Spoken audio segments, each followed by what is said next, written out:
On the morning of April 18th, 1983, the water reached the porch before Nadine Renfro finished her second cup of coffee. It wasn't rainwater. There had been rain 4 days of it the week before, but that had come and gone, and the ditches had taken it the way ditches do. It wasn't spring runoff either. The creek along the east line was running low enough that morning that you could see the gravel bar under the county bridge. This was something else.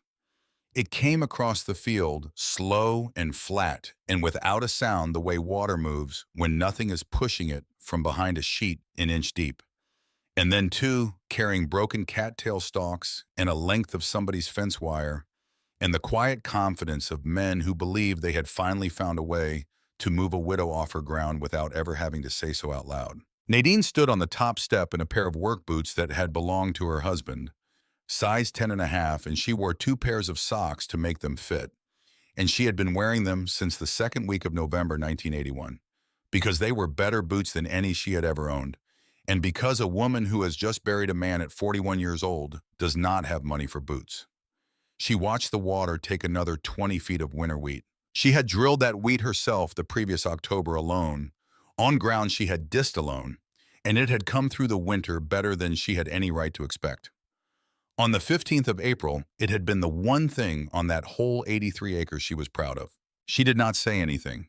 She did not go get the camera, not yet. She stood there with a cup in her hand and watched it, and behind her in the machine shed, on the rise a 1956 John Deere 420 utility tractor sat under a canvas tarp, with dried mud still packed up under the fenders from the fall before. Most people who drove past that place in the next few weeks saw a drowned farm. Nadine Renfro saw water behaving exactly the way water has always behaved, which is to say, going where somebody had made it go. Let me tell you about her because she is not the woman these stories usually have in them. She was 39 years old that spring, not 70, not a grandmother on a porch swing with a lifetime of wisdom already banked. 39 with a 14-year-old daughter and a mortgage-free farm she could not afford to operate, and hands with white scars across the backs of them from baling wire and hedge thorns, in one long one from a hydraulic line that let go in 1977. She had grown up 11 miles north in Pemiscot County, the daughter of a man who ran a drag line for the drainage district for 29 years. That matters, and it is going to matter more later, so hold on to it. Her father spent 3 decades digging ditches through the Missouri boot heel and coming home at night with gumbo clay dried to his forearms like plaster. And she was the kid who asked him questions about it at supper, and he was the kind of man who answered. She married Delmar Renfro in 1966. They rented for 2 years. In May of 1968, they bought 83 acres of bottomland in the south end of Dunklin County for $46,800, borrowing nearly every dollar of it from a production credit association in Kennett, and it took them 15 years of soybeans winter wheat secondhand equipment and doing without to own it free and clear. Delmar never got to enjoy that. The last payment cleared in the spring of 1981. He died in October, third week of the month in the middle of soybean harvest. He shut the little John Deere off at the end of a round, stepped down, off it, started walking across the stubble toward the combine, and did not get there. 41 years old. The county ambulance out of Kennett took 31 minutes to reach that field, and there was nothing in it that would have helped if it had taken 4. Some of the neighbors brought casseroles. Some of them brought offers on the ground. A few brought both in the same week in the same truck. She kept the farm. Everybody said she'd sell by spring. She put a crop in instead and then another one. And by the spring of 1983, she was 18 months into running 83 acres with a 14-year-old and a tractor older than her marriage. And she was, if you had asked anybody in Hornersville, about 6 weeks from being done. They were not wrong about the arithmetic. They were wrong about her. She never hurried her words. She rarely looked away when somebody challenged her. People took the quiet for uncertainty the way people always do, and they found out otherwise, and they generally found out at the worst possible time for them. Now, before this goes any further, you need to understand the ground itself, because everything that happens in this story, the flood, the courthouse, the lawsuit, all of it happens because of what is under that field, and almost nobody involved knew what was under that field. The Missouri boot heel is the flattest farmland in America. You can stand on a turn row in Dunklin County and see 4 miles in every direction and not find 18 inches of relief anywhere in it. It is also, and this is the part people forget, a floodplain of the Mississippi River. The whole thing, every acre. The river built that ground over 10,000 years by wandering back and forth across it like a garden hose left running in a yard, and it did not lay that ground down evenly. The topsoil in that part of the county is sharky clay. Heavy is not a strong enough word for it. Sharky clay is the kind of soil that when it's wet you cannot walk on it without carrying half of it away on your boots, and when it's dry it cracks open in fissures you can lose a wrench in. It holds water like a plastic bag. That is its whole personality. Here is how Nadine could tell you what she was standing on without any instrument at all. And if you grew up around bottom ground, you already know this one. You take a pinch of moist soil out of the top 4 inches. You work it between your thumb and the side of your forefinger, and you push it out into a ribbon, and you keep pushing until the ribbon breaks under its own weight. Sand won't ribbon at all. It falls apart and it feels gritty against your thumb, and there's nothing to it. Silt makes a short ribbon maybe an inch, and it feels smooth and floury, almost like talc. Clay ribbons 2 inches, 3, sometimes more, and it comes out shiny where your thumb dragged across it, and it feels slick, and it feels like it has an opinion about being handled. Sharky clay ribbons for days. Nadine could hand you a pinch of it, and you'd think you were holding modeling compound. That soil is why the boot heel got drained and levied and ditched in landform for 80 years. And it's why the people who farm it think about water more than any other farmers in this country. Because water does not soak into sharky clay. It stands on it. And if it stands on it in April, you don't plant. And if you don't plant, you don't eat. Delmar's father landformed that 83 acres in 1963, back when the government would pay you by the acre to smooth ground flat enough to irrigate. He filled a shallow, crooked depression that ran diagonally across the southwest quarter of the field, hauling dirt into it for the better part of 2 seasons. He also gave up on a piece of low ground beyond the fence, in 1961, a boggy 200 yards of willow and buckbrush. The family had always called the slough because it would not dry out no matter what you did to it, and no crop he ever put in it made a bushel worth cutting. Both of those things, the depression he filled and the slough he quit, are going to matter enormously. Neither of them meant a thing to anybody in the spring of 1983. Tanya Renfro was 14, 8th grade at Hornersville. She had her father's chin and her mother's habit of going quiet instead of loud. And that spring, she came home 4 days out of 5 and went straight to her room. There is a specific cruelty that 14-year-olds are capable of, and it is not usually the mean kind. It is the offhand kind. A boy in her algebra class asked her twice in 1 week whether her mama had learned to swim yet. Somebody drew a picture of a house with a fish in the window and left it in her locker. A girl she had been friends with since the 3rd grade started sitting somewhere else at lunch, not out of cruelty at all, just because sitting next to the Renfro girl had gotten complicated and there was an easier table. Tanya never told her mother about any of it. Nadine found out in June from a teacher in a grocery store aisle, and by then it had been going on for 8 weeks. That's the thing about that spring. Everybody in that house was protecting somebody else from something, and it was costing all of them. The trouble came from 3 miles upstream, which in country that flat means 3 miles northeast, which is a direction, not a slope. A company called Ashmore Aggregates had leased something like 400 acres in the summer of 1982 for a sand and gravel operation. Not a huge outfit by the standards of the industry, but a big one for Dunklin County, 42 trucks, a wash plant, a scale house, 60-some employees, and a payroll that got spent at the parts store and the cafe and the tire shop in Kennett. In a county that had lost 19% of its population since 1960, a company that hires 60 people is not a company. It's a civic institution.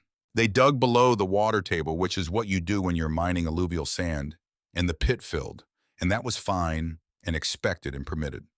What they did in the fall of 1982 was build a berm. An earthen embankment, roughly 1,100 feet long along the west side of the operation. The stated purpose in the permit file was surface water management, keeping storm runoff from sheeting into the pit and drowning $1 million worth of plant and conveyor. Nobody in the county thought twice about it. Farmers build berms. Everybody builds berms. Then it rained in November and the southwest corner of the Renfro place stood in water for 11 days.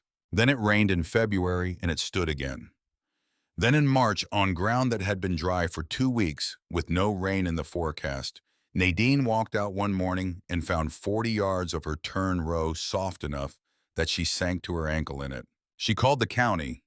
A man came out in the second week of March, walked the property line, wrote 3 lines in a notebook and said it looked like ordinary bottomland seepage and that everything upstream appeared to be permitted and in compliance. Paperwork moves slow, water moves fast. That's not a slogan, that's just the schedule. By the second week of April, standing water covered nearly 20 acres of the Renfro place. By the third week, 40, and on April 18th, it came over the porch. Now let me tell you about the one man in that county who was completely calm about all of it. Thurman Vandiver was 72 years old, and he farmed the 160 acres adjoining Nadine's on the north, which his father had bought in 1937, with borrowed money in the worst decade this country ever had. He was born in 1911. He was old enough to remember the flood of 1927 as a boy of 16 and old enough to have helped clear brush and dead timber out of the bottoms after the flood of 1945 as a man of 34. His back had a bend in it. His hand still closed around a 3/4 wrench with a grip that surprised people who underestimated him, which was most people who met him after about 1975. His wife died in 1978, and he had not, in the 5 years since, gotten out of the habit of making coffee for two. He drove a 1949 Farmall M. His father bought it new for $1,975 at a dealership in Caruthersville, 38 horsepower on the drawbar. And Thurman had rebuilt the engine twice with his own hands and replaced every bearing in it at least once and changed the oil every 100 operating hours since Truman was president. It did not sound like a machine. It sounded like a memory of a machine, which is a different thing, and anybody who has stood in a farmyard at 6 in the morning and heard one start knows exactly what I mean. He came down the field road on the morning of the 18th, about an hour after the water reached the porch. He did not offer to help because there was nothing to help with. He stood at the flooded fence beside her and looked at it for a while. He said, "They're hoping you'll go." Nadine said, "I know. They're figuring you can't stand another season." "I know that too." Thurman looked out across the water at the drowned wheat for the better part of a minute. Then he said something that she thought about for the next 9 weeks. "They forgot what this ground used to be." And Nadine said, "So have we." Neither one of them explained what they meant. They didn't have to. And the truth is, on the 18th of April, neither one of them could have explained it because the thing they were both circling was buried under 6 feet of sharky clay and 35 years of forgetting. But here's what Nadine did next, and this is the first thing in this story that a lot of people got wrong afterward when they told it. She did not go to a lawyer. She did not go to the newspaper. She went and got a pair of binoculars and she started watching the weather. Her father's binoculars from a shelf in the closet, a heavy pair of Bushnells with the leather gone brittle on the strap. He'd use them for looking at ditch banks a mile off without walking a mile. Here was her thinking, and it was not complicated. Water that comes from rain arrives when it rains. Water that comes from somebody's decision arrives when somebody decides. So she watched the sky, and when the radio out of Blytheville said a line was coming, she got in the truck. There is a county road that runs north and east up past the Ashmore property, and from a bridge approach on that road at a certain angle, you can see the west end of their impoundment from about 600 yards. That's public road. Anybody can sit on it. She sat on it 3 times. The first was April 20th ahead of a storm that came through at 9 at night. She parked at 7:30 with the engine off, and she glassed the west end of that berm in the last of the light, and she saw what she went there to see. There was a structure in it, not the berm itself. Set into it near the low end, a concrete box maybe 5 feet across with a vertical steel plate in a frame and a hand wheel on a threaded stem coming up out of it. A slide gate. The plainest, oldest, most reliable piece of water control equipment ever built. You turn the wheel, the plate goes up, water goes through. You turn it the other way, the plate goes down, and it doesn't. At 7:40 on the evening of April 20th, that gate was closed. She watched a man in a yellow hard hat walk out to it on the crest of the berm, put a bar on the wheel, check something, and walk back. It rained 2¼ inches that night. She went back at daylight on the 21st. The gate was open and there was a column of muddy water coming out of it into the county ditch on the far side, and the pond behind the berm was 3 feet lower than it had been the night before. She wrote all of that in a spiral notebook with the date and the time. The second was April 22nd ahead of a smaller storm. Same thing. Gate closed at dusk. Gate opened the next morning. The third was April 26th, and this time she took Tanya with her and had her write the times down while Nadine held the glasses because two people writing the same thing at the same time in two different hands is worth more later than one person's word. And she'd learned that from her father, who had testified in 3 drainage district disputes in his life and had opinions about record keeping. Gate closed at 6:15 p.m. on the 26th. Gate opened at 7:10 a.m. on the 27th. And Nadine Renfro sat in her truck on a county road with a notebook on her knee and understood something that changed the shape of everything that came after. This wasn't a design flaw. This wasn't a berm that had been built a little too high by a contractor who didn't know any better. Somebody was standing out there in the rain with a bar in his hands turning a wheel. It was a decision, it had a schedule, it had a man assigned to it. And whatever was happening to her fields was not weather. It was operations. Now she did not yet know why. Understand that. She had proof of a pattern and no theory at all about the mechanism. Because here is the thing that made no sense: that gate discharged into a county ditch that ran north, away from her. Every gallon they let out went the other direction.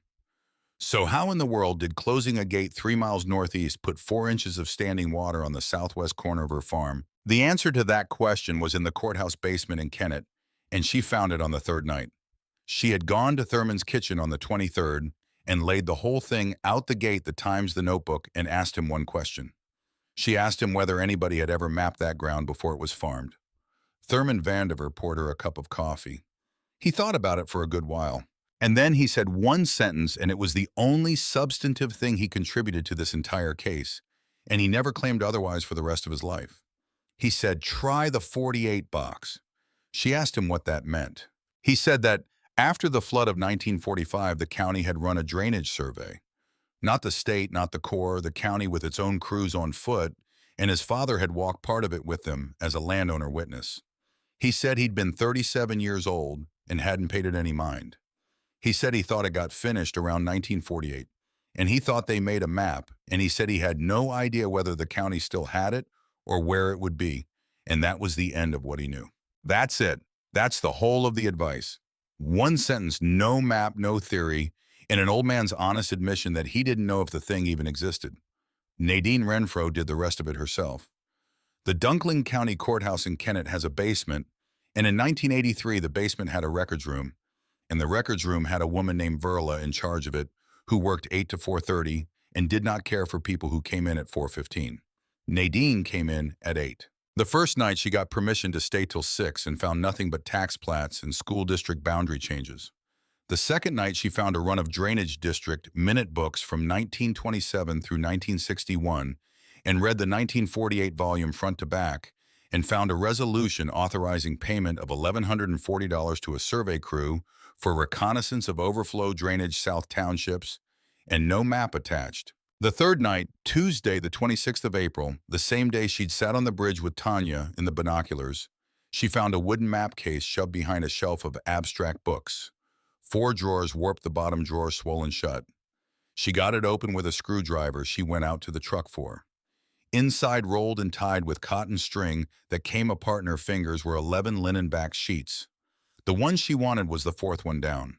It was drawn in ink on linen, hand-lettered 39 inches by 26, and the title block in the lower right corner read Drainage Reconnaissance, South Townships, Dunklin County, Missouri. And under that the date, August 12, 1948. Nadine Renfro carried it up out of that basement and laid it out on a table under a window and looked at it for 20 minutes without moving, and what she was looking at was this. The 1948 crew had not mapped the surface, or rather, they had mapped the surface, but they had mapped it the way a man walks it, not the way a camera sees it. They had noted where the timber grew different. They had noted where crawfish chimneys clustered thick.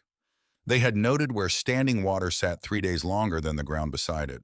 They had noted the places old-timers in 1948 told them the water always came up first, and they had drawn in blue a line. It came in from the northeast, wandered southwest across 4 sections in a lazy S, and it was labeled in a careful draftsman's hand, Old Overflow Channel Miss. R abandoned.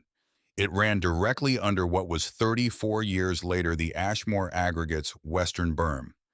It ran directly under the southwest corner of the Renfro farm. And it ran directly into the 200 yards of low ground that Delmar's father had given up on in 1961, and everybody in that family had called the slough for 20 years without ever once wondering why it was there. She rolled it up. She drove home at 11 at night. She sat at the kitchen table until 2 in the morning with a cup of coffee she never drank, and she thought about a thing her husband said to her one time in a wet spring, standing at the end of a turn row looking at water where there shouldn't have been water. He'd said it offhand.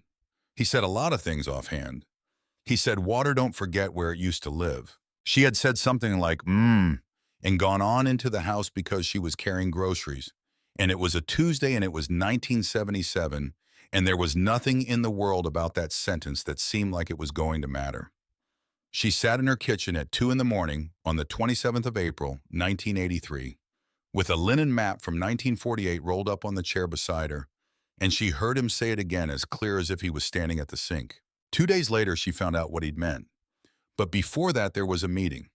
The Dunklin County Commission called a public session for Thursday afternoon, April 28th, in the second-floor courtroom of the courthouse in Kennett to hear concerns regarding drainage in the South Townships. There were about 90 people in that room: landowners, 2 bank officers, an insurance adjuster from Sykeston, a reporter from the Daily Dunklin Democrat, the county engineer, and a table down front for Ashmore Aggregates. The man who spoke for the company was named Kent Stanton, 34 years old, engineering degree out of roller class of 71. He had spent the first 10 years of his career running grade for a highway contractor out of Cape Girardeau, which is honest work and hard work, and had given him a set of instincts about dirt that were mostly right and one blind spot that was going to matter more than everything else he knew. He'd been project manager at the Ashmore Pit for a little under a year. He had a new pickup and a watch that cost more than Nadine's disc, and the specific confidence of a man who had learned his profession from documents rather than seasons. He was not a bad man. I want that on the table early because this story does not work if you think he was. He presented for 22 minutes. Drainage maps, elevation surveys, 30-year rainfall averages for the Kennett Station, a summary of the permit conditions on the Western impoundment, and a note that a state inspection in January had found no violations. Then he addressed the complaints directly, and he did it politely, and he did it the way you do when you are certain. He said the company was aware that some landowners to the southwest had experienced standing water. He said the company sympathized. He said that the geotechnical work done prior to permitting had characterized the subsurface across the western portion of the site as clay to a depth in excess of 40 feet, and that there was, therefore, no pathway by which the impoundment could be communicating with groundwater on adjacent property. He said, and this is close to verbatim because the Democrat ran it, the material under that berm is sharky clay. It is one of the least permeable soils in North America. Whatever is happening downstream, it is not coming through 40 feet of clay, which was based on the document in his hand 100% correct. And then he looked toward the third row where a woman in a denim jacket was sitting by herself, and he said the sentence that put this whole story on the map. He said, "We've heard concerns from Mrs. Renfro in particular, and I'd say this respectfully farming flood-prone bottom ground has always carried a risk.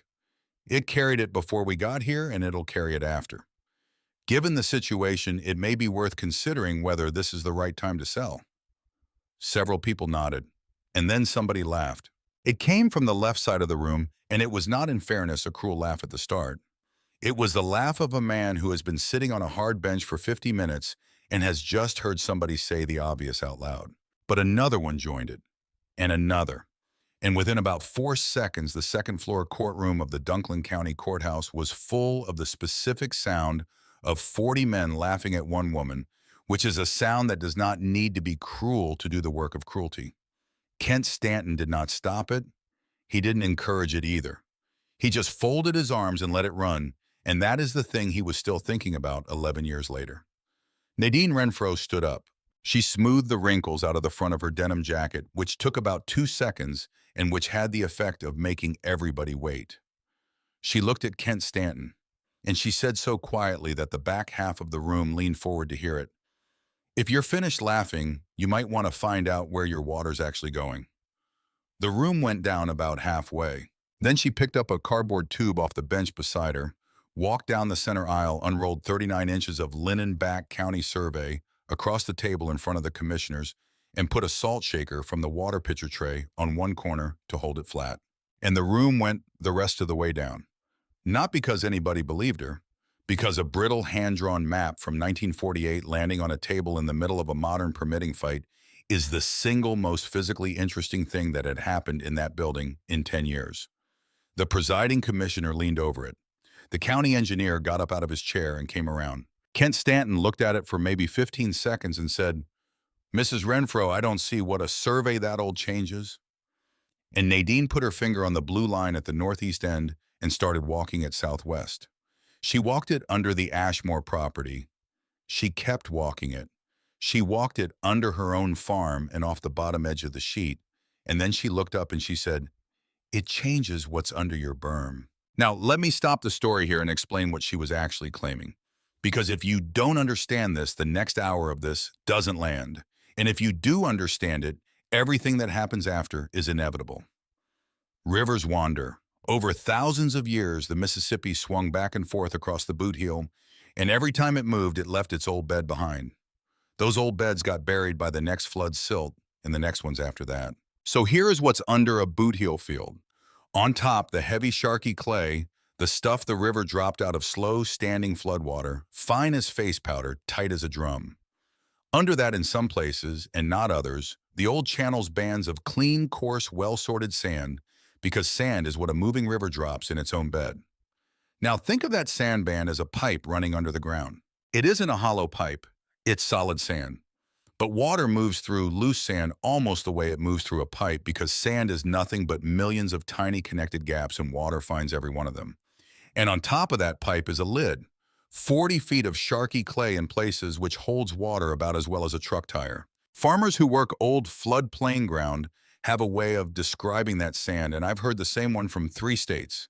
It's like somebody buried a bundle of 1,000,000 drinking straws under your field. Now here's the part that changes everything. Raise the water level at one end of that buried sand, say by damming and ponding storm runoff behind an earthen berm sitting right on top of it, and the water in the sand does not just sit there. It goes under pressure, real pressure, measurable pressure, and it pushes out in every direction looking for the weakest place in the lid. If it finds one 3 miles away, it comes up there. Not over the surface, not down a ditch, up. Through the floor of somebody's field days after the rain quit, in a spot where the ground is a little lower and the clay is a little thinner. And nobody has thought about it since 1961. That's called a confined aquifer under artesian head. And if you have ever seen a flowing well, a pipe stuck in the ground with water coming out the top of it, and no pump on it anywhere, you have seen exactly this, and nobody had to explain it to you. It is also, and this is the whole tragedy of that April, completely invisible from the surface. There is no ditch to follow. There is no wet trail leading back to the culprit.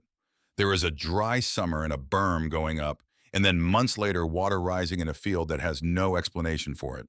Which is why the men who know it best are almost never engineers. They're the men who have farmed one specific piece of bottom ground for 40 years and know that the southwest corner comes up first every single time and cannot tell you why and don't need to. Nadine Renfro could not have used the words confined aquifer that afternoon. What she said instead, standing at that table, was this: "That old channel isn't a ditch. It's sand. It's a sand bed a couple 100 yards wide, running under both our places at about 6 foot. Water gets in it up on your end, and it's got no place to go but out the low end, and the low end is my farm. You didn't put water on my ground across the top. You put it under it." The county engineer said quietly that it was an interesting theory. Kent Stanton said, and he said it without any heat at all, "Our geotechnical report shows clay to 40 feet under that berm. I've read it. There's no sand in it." And Nadine Renfro said, "Then somebody drilled the wrong hole." She had no idea. She said it the way you say a thing when you're out of arguments and you're going to say the strongest sentence you've got and let it sit. She was more right than anybody in that room, including her, understood at the time. The meeting ended without a resolution. The commission said it would take the matter under advisement and review the permit file. The Democrat ran 4 paragraphs on page 3 under the headline, "County Hears Drainage Complaints." The reporter got Nadine's name right and the date of the survey wrong. People filed out. A few of them said something kind to her on the way past in low voices, the way men do when they don't want to be seen saying it. An insurance adjuster from Sykeston named Corinne Shipp stopped at the table and looked at the 1948 map for a full minute without saying anything, and then asked Nadine if she could get a photocopy of it, and Nadine said yes. That's all that happened at that meeting. Except for one thing, and it happened in the last 2 minutes, and Nadine almost missed it. She was rolling the map up when she heard 2 men behind her talking about the Kelso place 3 farms east, which had gone under the same as hers. And one of them said, not quietly enough, that he'd heard the Kelsos had already got their price and were just waiting on the option to run. Nadine did not turn around. She finished rolling the map. She put the string on it. And the next morning, Friday the 29th of April, 1983 at 8 o'clock, she walked into the Dunklin County Recorder of Deeds office and asked to see the option contracts filed against property in Township 17 North Range, 9 East for the last 2 years. Now, a lot of people don't know this, and it's the reason she was able to do what she did next. Land option contracts get recorded. They have to be if the buyer wants any protection at all, because an unrecorded option is worth nothing against a third party. And recorded means public. Anybody can walk in off the street and read them. You don't need a lawyer, you don't need a reason, you don't need to explain yourself to anybody. You just need to know they exist and be willing to spend a morning. Nadine spent a morning. She found 3. The first was against the Kelso place, 460 acres, dated November 1982. Option to purchase 18-month term strike price, $140 an acre. The second was against the Duckworth Farm on the West Line, 220 acres, dated January 1983. Same structure, $135 an acre. The third was against 80 acres the Lambert family owned along the West Ditch, dated March 1983, 6 weeks earlier. $122 an acre. Buyer on all 3, Ashmore Aggregates Inc., and when she got to the signature page on the third one, down at the bottom under the notary block was a line she had not expected to be there at all. Broker of record. And on that line in a hand she had watched sign her own loan documents in February in blue ballpoint Lowell Prentice. Nadine Renfro sat down in a wooden chair in the recorder's office in Kennett, Missouri, and she did the arithmetic, and it went like this. 3 farms, all in a line, all southwest of the pit. All of them, without exception, sitting on top of the blue line on a linen map from August of 1948. And every one of those prices was 30 to 40% below what dry crop land in that township was bringing that year. She had been thinking for 6 weeks that a company wanted her off her farm. Sitting in that chair, she understood that no company on earth wanted her 83 acres. Her 83 acres were unremarkable. What they wanted was a corridor, 4 properties in a row along a 200-yard wide ribbon of the cleanest, coarsest, most valuable construction sand in the south end of Dunklin County. Sand that was worth in place more than the ground on top of it would earn in 100 years of soybeans. They didn't want the farms. They wanted what was under the farms. And the fastest, cheapest, most completely legal way to buy 4 flooded farms at flood prices is to make sure they're flooded. She sat there a long time. Then she walked out onto the courthouse square and got in her truck and drove home. And she got there a little before noon, and at 20 after 12, the mail carrier's truck came up the lane. He had something for her that needed a signature. The letter came on a Friday, and it came certified, which in Dunklin County meant somebody wanted a signature a good deal more than they wanted a conversation. Nadine signed for it, standing in 6 inches of standing water at the end of the lane, with the truck idling behind her and the smell of wet bottom ground coming off that field like something breathing. She didn't open it there. She carried it up to the house, set it on the kitchen table next to the sugar bowl, and poured herself coffee she did not want. Then she opened it. Farmers Trust of Kennett across the top. Below that, 4 paragraphs of language built by lawyers to sound like weather impersonal inevitable. Nobody's fault, no verbs with people attached to them. The operating note. $19,400 executed the previous February against the 1983 crop. And then the sentence that mattered buried in the third paragraph, the way a hook is buried in a worm. Due to material adverse change in the borrower's collateral position, the bank hereby accelerates the above-referenced note. Payment in full is required on or before July 1st, 1983. She read it twice.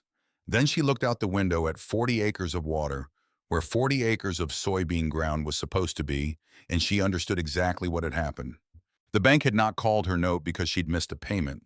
She hadn't missed one. The bank had called her note because the water made it legal to.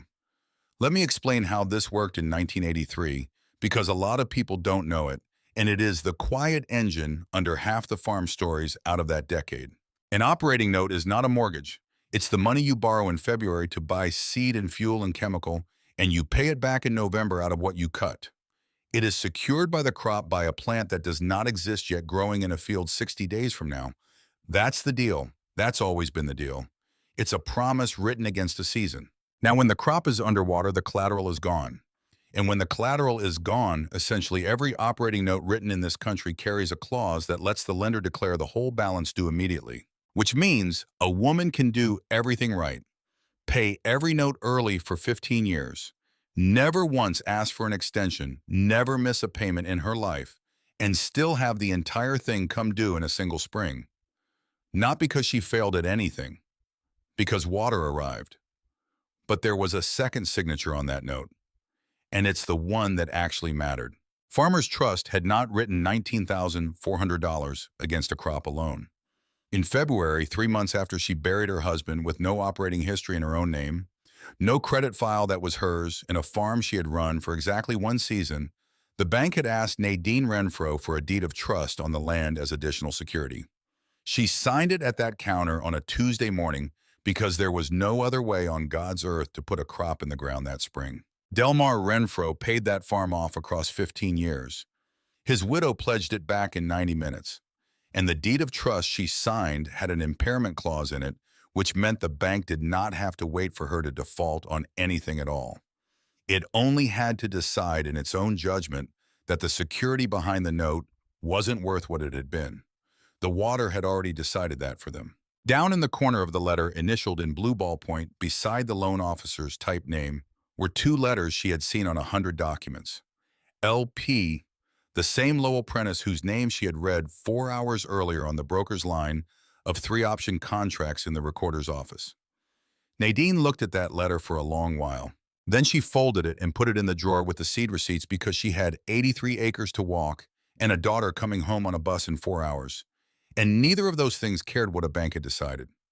Here is what she did not do. She did not cry. She did not call anybody.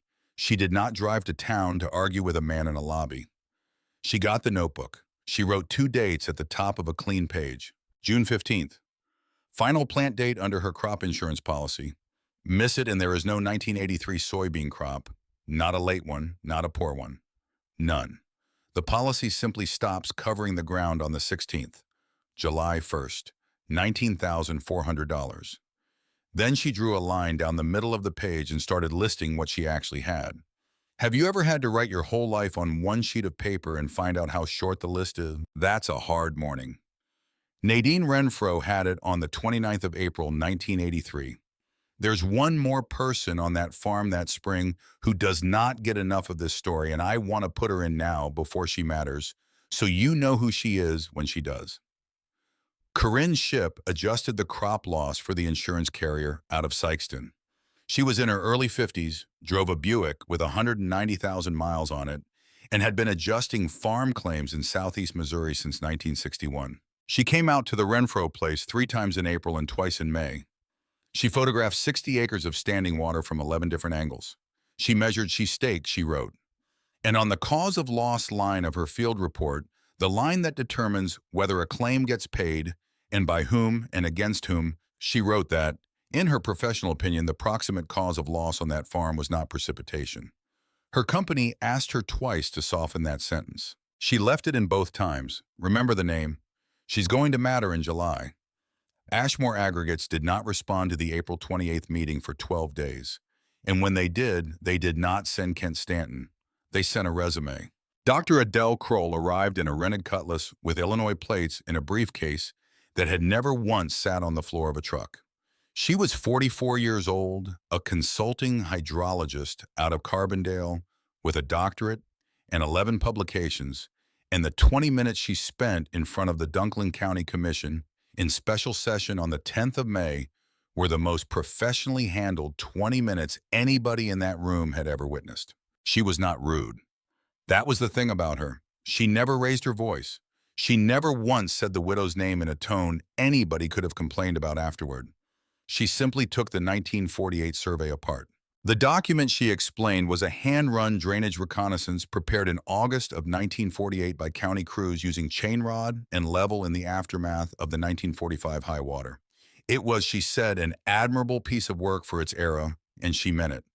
It was also, she said, superseded. Then she held up a second map. Soil Conservation Service, 1971. Aerial photogrammetry. Contour intervals at 1 foot. Cross-reference to the channel improvement work the Corps finished on the ditch system through the 60s. The 1971 survey shows no relic channel feature beneath the western berm, she said. None. The 1948 document shows a linear depression, which the 1948 crews interpreted as an abandoned overflow channel. 23 years later, with instruments those men could only have dreamed about, nobody could find it. One of the commissioners asked the obvious question. Could the old map be right and the new one wrong? Dr. Kroll allowed that anything was possible. Then she said the line that ran above the fold in the Democrat the next morning. In hydrology, we don't build policy on the most dramatic map. We build it on the most recent one. It was a good line. It was also almost exactly backwards, and there were maybe 4 people in that county capable of explaining why, and none of them were in that room. Let me tell you what Dr. Adele Kroll actually did there. Because it was not a lie. It was something subtler, and it's worth understanding, and it happens in courtrooms and county commissions every week of the year. A 1948 crew walking a field with a rod and a chain was measuring the ground. They walked the low spots on foot. They noted where the willow grew and the cottonwood didn't. They noted where the crawfish chimneys stood thick. They noted where water sat 3 days longer than the ground 20 feet away. They talked to men who had farmed that section since 1910 and wrote down what those men told them. They were measuring in the most literal sense available to them the memory of the land. A 1971 aerial survey was measuring the surface. After 23 years of land-forming ditch cutting and heavy equipment leveling every field in the Boot Heel Flat enough to irrigate.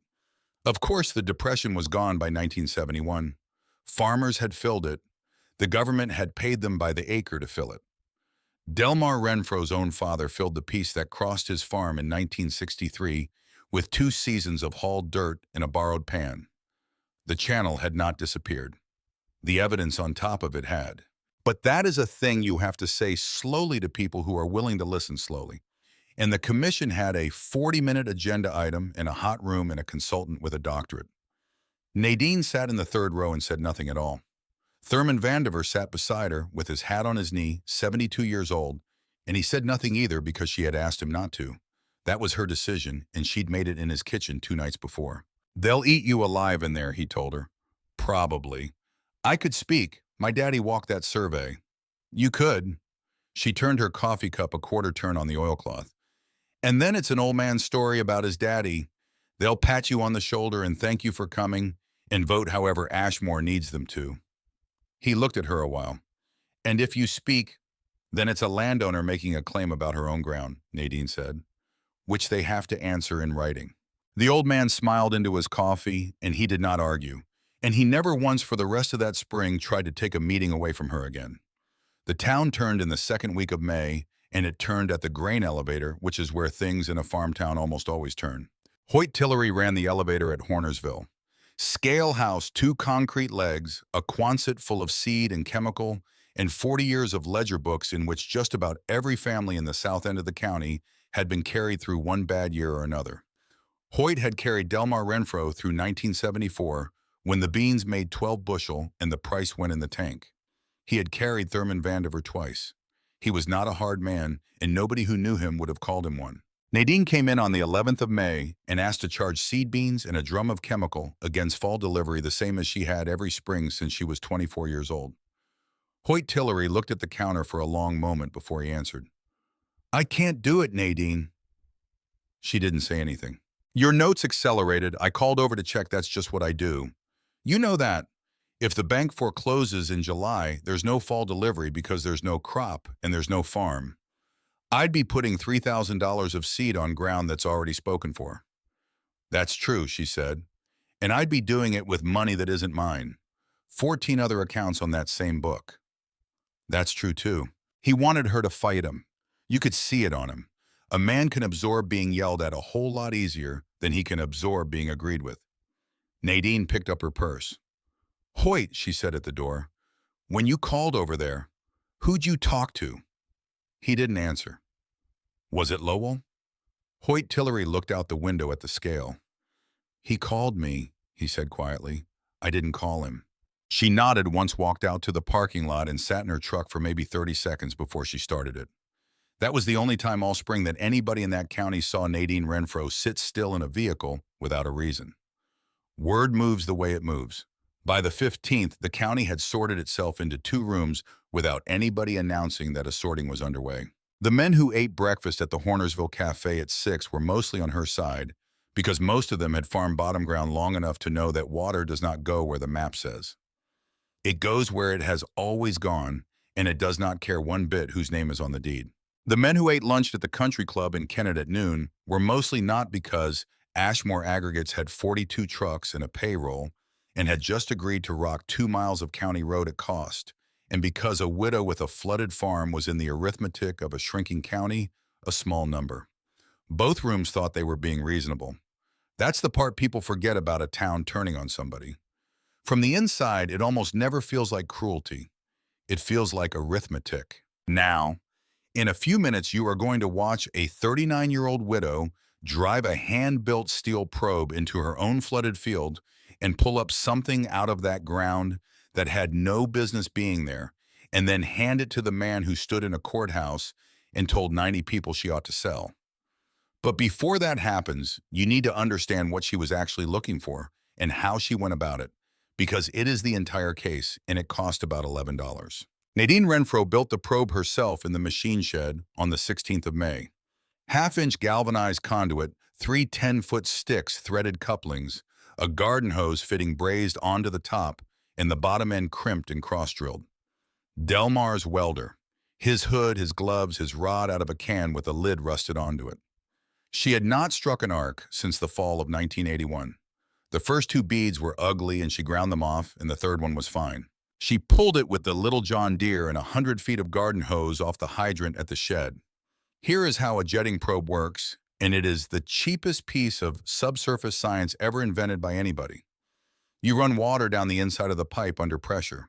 The water washes soil out from under the tip and carries it back up the outside of the pipe, and the pipe sinks under its own weight. You are not drilling. You are letting water dig the hole and then following it down. And the thing that makes it worth anything at all is this: you can feel what you are in. Heavy clay resists. It grips the pipe.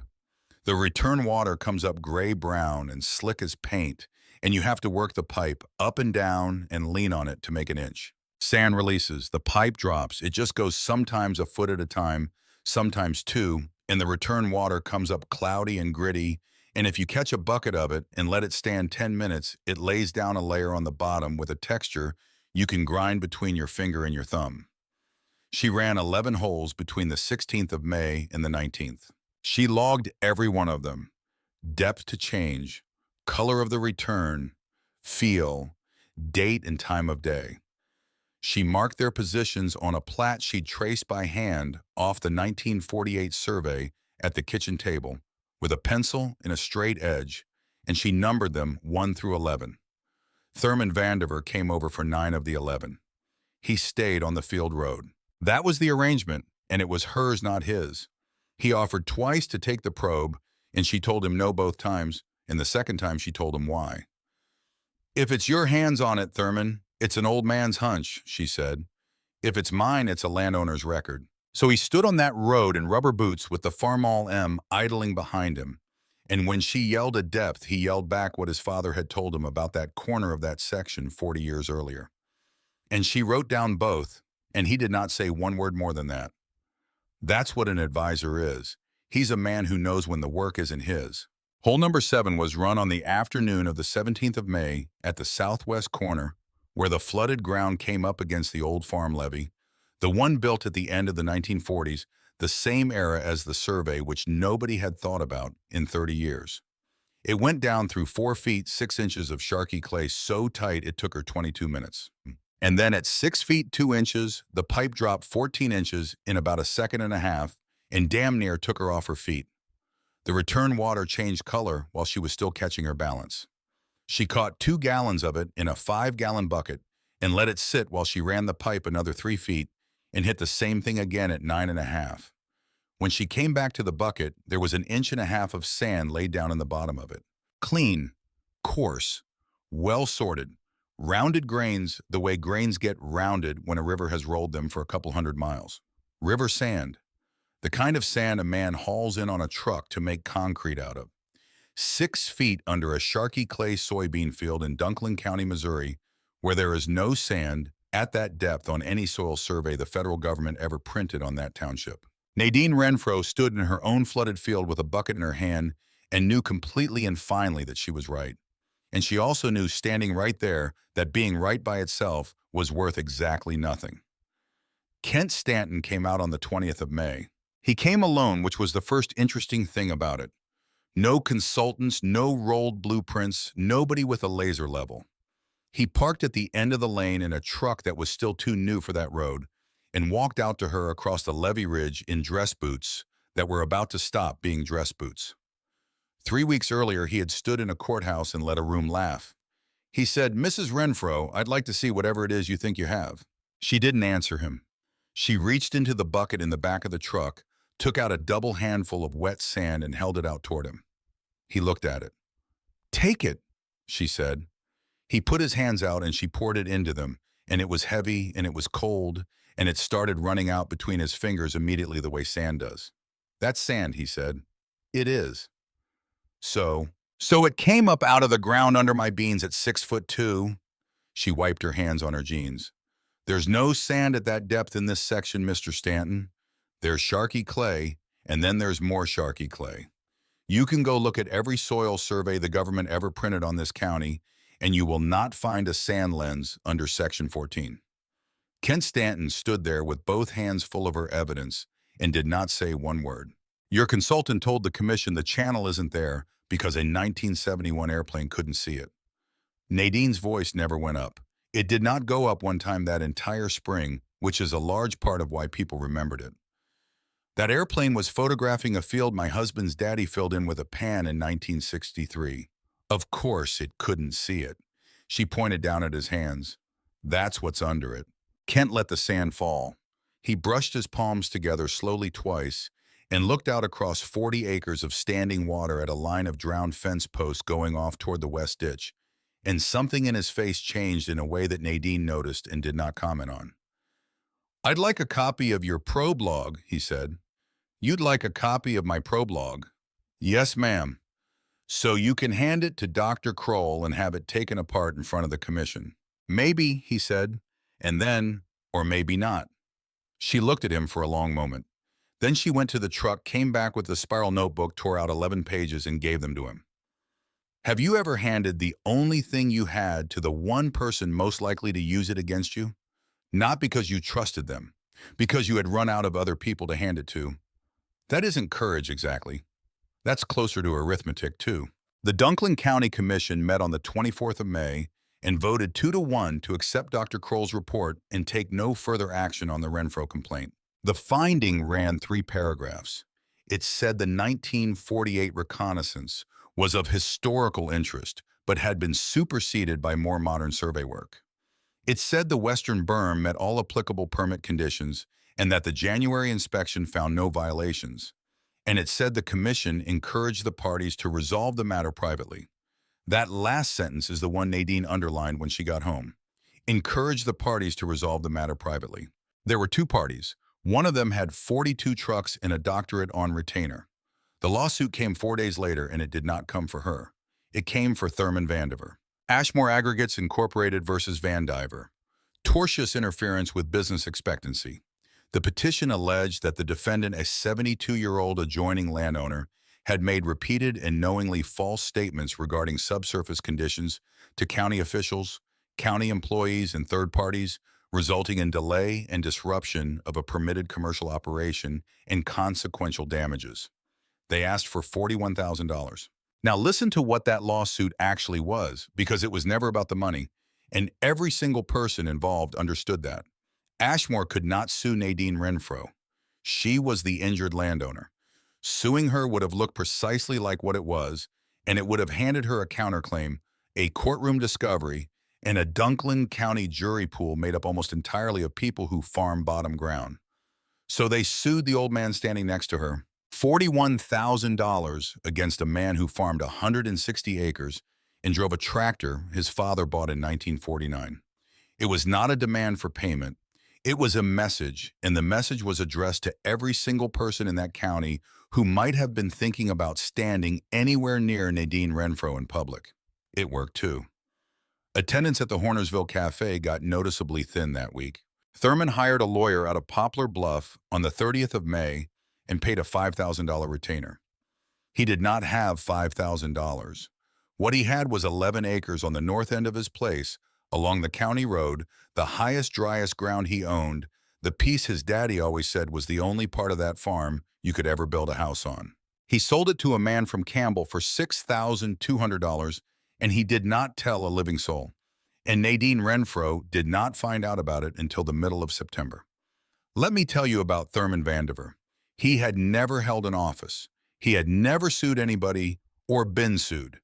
In 72 years, his name had appeared in the Daily Dunklin Democrat exactly 3 times twice in grain reports, and once in 1978 when his wife died.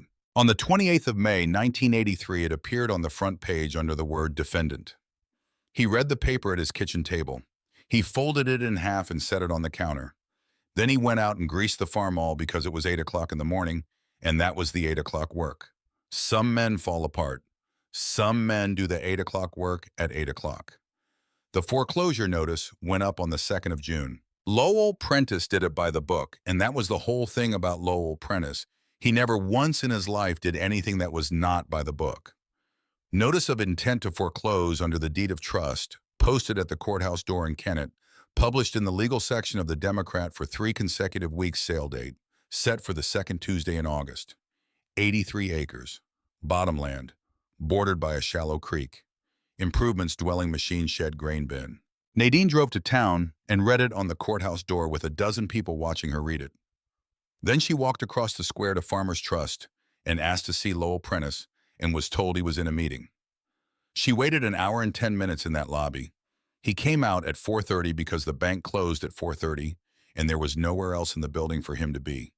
Nadine, Lowell. He was a heavy man in his 50s with his reading glasses pushed up on top of his head and a habit of touching his necktie when he was uncomfortable. He touched it. "You know this isn't personal." "I know it isn't personal to you," she said. He didn't have anything for that. "I read the option contracts," Nadine said. "Down at the recorders, broker of record on all 3. Kelso, Duckworth, and the 80 the Lamberts have on the West Ditch. Every one of them underwater this spring, and every one of them priced 30% back of the township." Prentice's hand came up to the tie again. "Brokerage is a licensed activity," he said. "It's disclosed. It's legal." "I didn't say it wasn't legal." "Then what are you saying?" Nadine put her hat on. "I'm saying I finally understand the whole thing," she said. "Nobody wants my farm, Lowell. My farm's nothing. What somebody wants is a corridor. 4 places in a row on top of the best sand deposit in this end of the county, bought at flood prices off of people who are too tired to argue about it." She looked at him. "And I'm just the one who didn't get tired on schedule." She walked out. She signed the listing agreement on the 6th of June. That's the part of this that nobody expected, and it's the part most people got wrong afterward when they retold it. They like to say she never quit. That is not true, and the true version is better. She quit. She sat at a folding table in a realtor's office on the square in Kennett on the afternoon of Monday, June 6, 1983, and signed a 6-month exclusive listing on the farm Delmar Renfro bought in May of 1968 for $46,800 and paid off across 15 years of soybeans winter wheat in doing without. asking $61,000. The realtor, who was decent about it and did not enjoy his afternoon either, said quietly that at that price and in that condition, it would sell to a gravel company inside of 30 days. Nadine said she understood that. She drove home and told Tanya they'd be moving to her sister's place in Malden as soon as school let out. And Tanya, 14 years old, who had by then spent 8 weeks being asked whether her mama had learned to swim, yet said, "Okay, mama," and went into her room and shut the door and did not come out for supper. That night, Nadine started packing the machine shed, and that is where this whole thing turns. The welding toolbox had been bolted under the seat of the John Deere 420 since Delmar built it in 1976 out of quarter-inch scrap off a bin floor. 2 gate hinges, a hasp with no lock on it, the whole thing hung under the seat pan where it stayed dry no matter what the weather did. It had been sitting there untouched since October of 1981. Not hidden. Nadine had known it was there the entire time, the way you know a room in your own house is there. She had not opened it in 20 months. And you know why. Anybody who has lost somebody knows why. There is a drawer in every house in this country that does not get opened. And it isn't because the person can't get it open. It's because as long as it stays shut, there is one place left in the world where nothing has changed yet. On the night of June 7th, 1983, packing out a machine shed, she had 3 weeks left in Nadine. Renfro knelt on that concrete floor with a drop light hanging off the fender and opened it.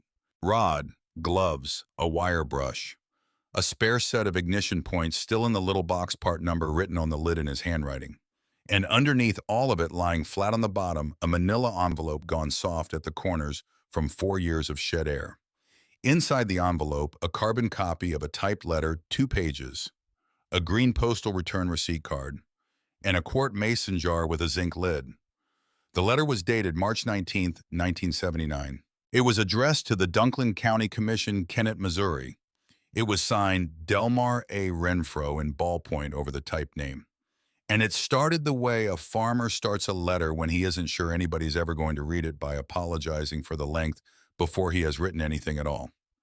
Nadine sat down on the shed floor with her back against the tractor tire and read it under the drop light.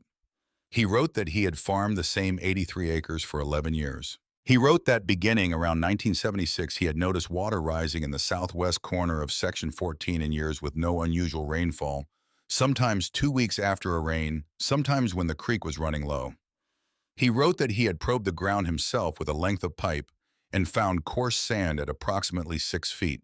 He wrote that his neighbor, Mr. Vandiver, had told him about a county survey from August of 1948 showing an old overflow channel of the Mississippi running northeast to southwest beneath both of their properties, and that he had gone and looked at it in the courthouse basement, and it was there. And then he wrote the paragraph she read 4 times. He wrote that if anybody ever placed fill or an embankment across that channel upstream of the Renfro place, the water in that sand would have no place left to go, and it would come up through the fields under pressure, and no amount of surface drainage would ever stop it, because the water would not be coming from the sky. He asked the commission to note the channel in their records before somebody permitted something across it. The last line of the letter was this: "I am not asking for anything to be done to my benefit. I am asking that it be written down." The green return receipt was stamped, "Received Dunklin County Clerk, March 22, 1979, and signed by a clerk whose name she didn't recognize." There was no reply in that envelope. There was no reply because there had never been one. Her husband wrote that letter 4 years and 2 months before the water came over her porch. He typed it on a rented typewriter. He mailed it certified and paid the extra 35 cents for the return receipt because he wanted proof somebody had touched it. He got the card back and he filed it.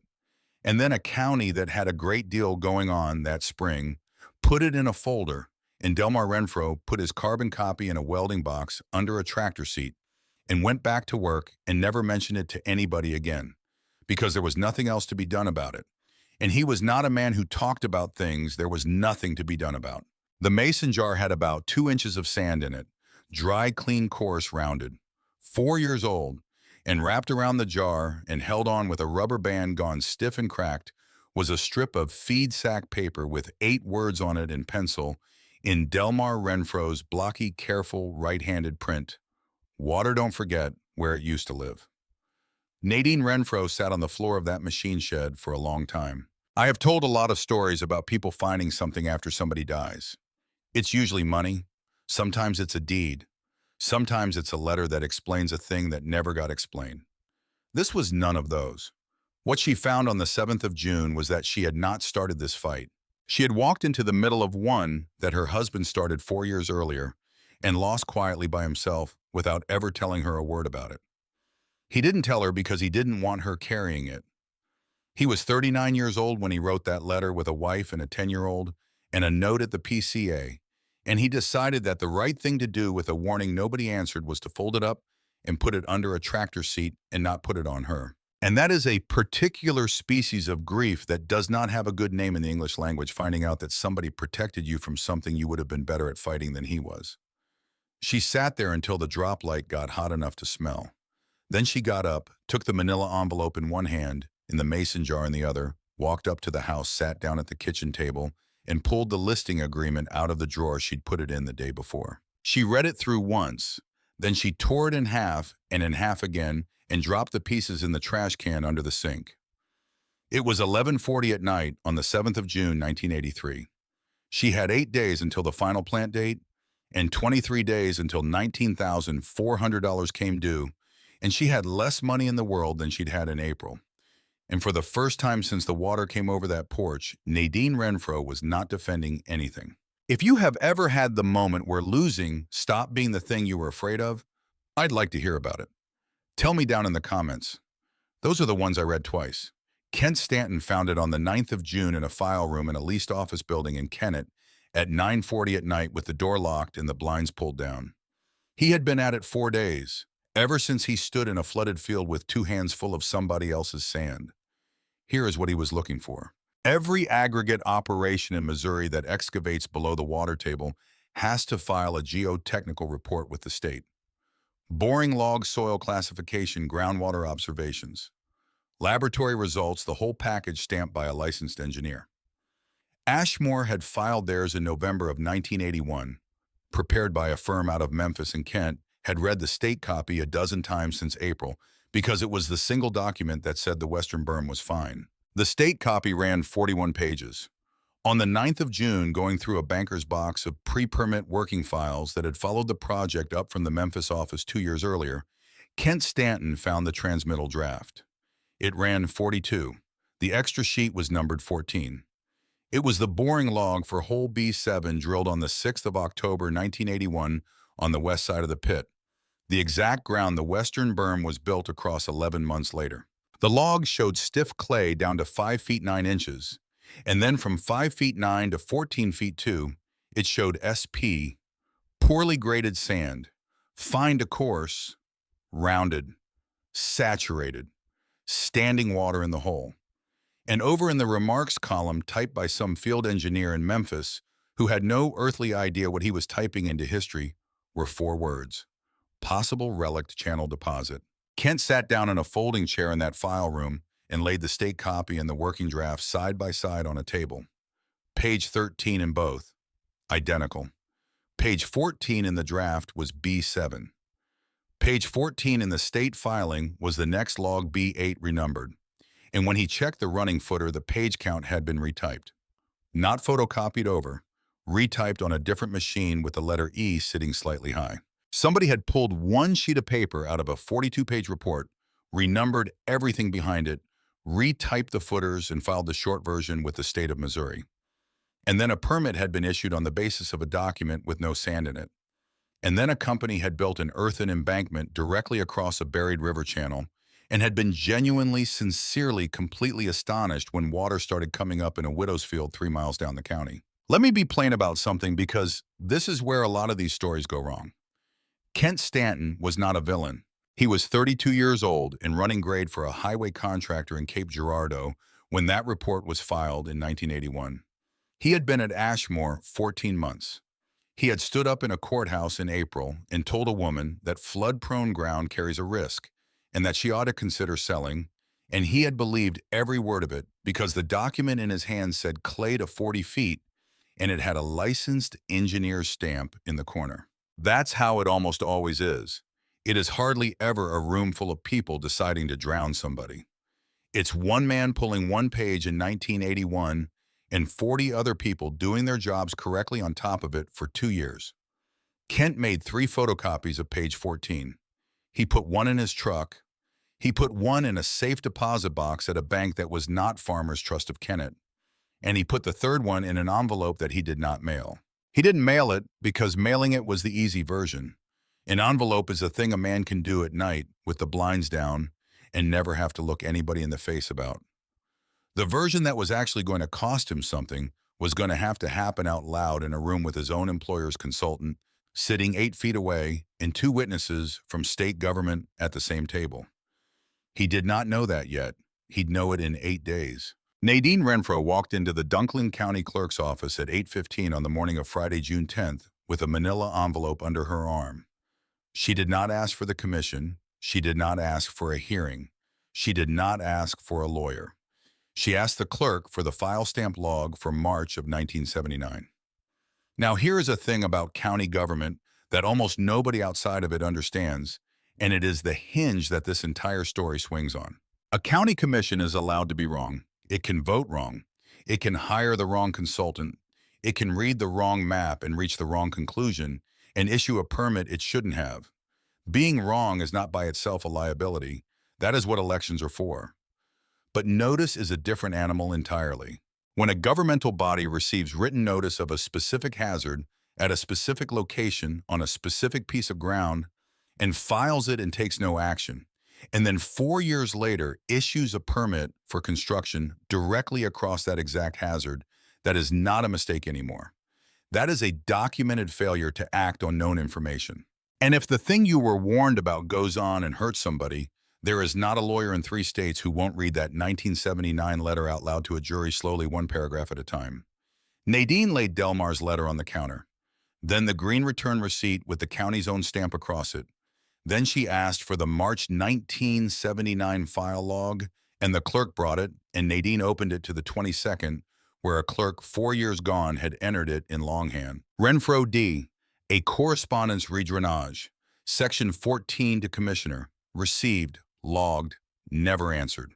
The clerk read, it went white around the mouth, and walked out of the room to go get the presiding commissioner out of a different meeting.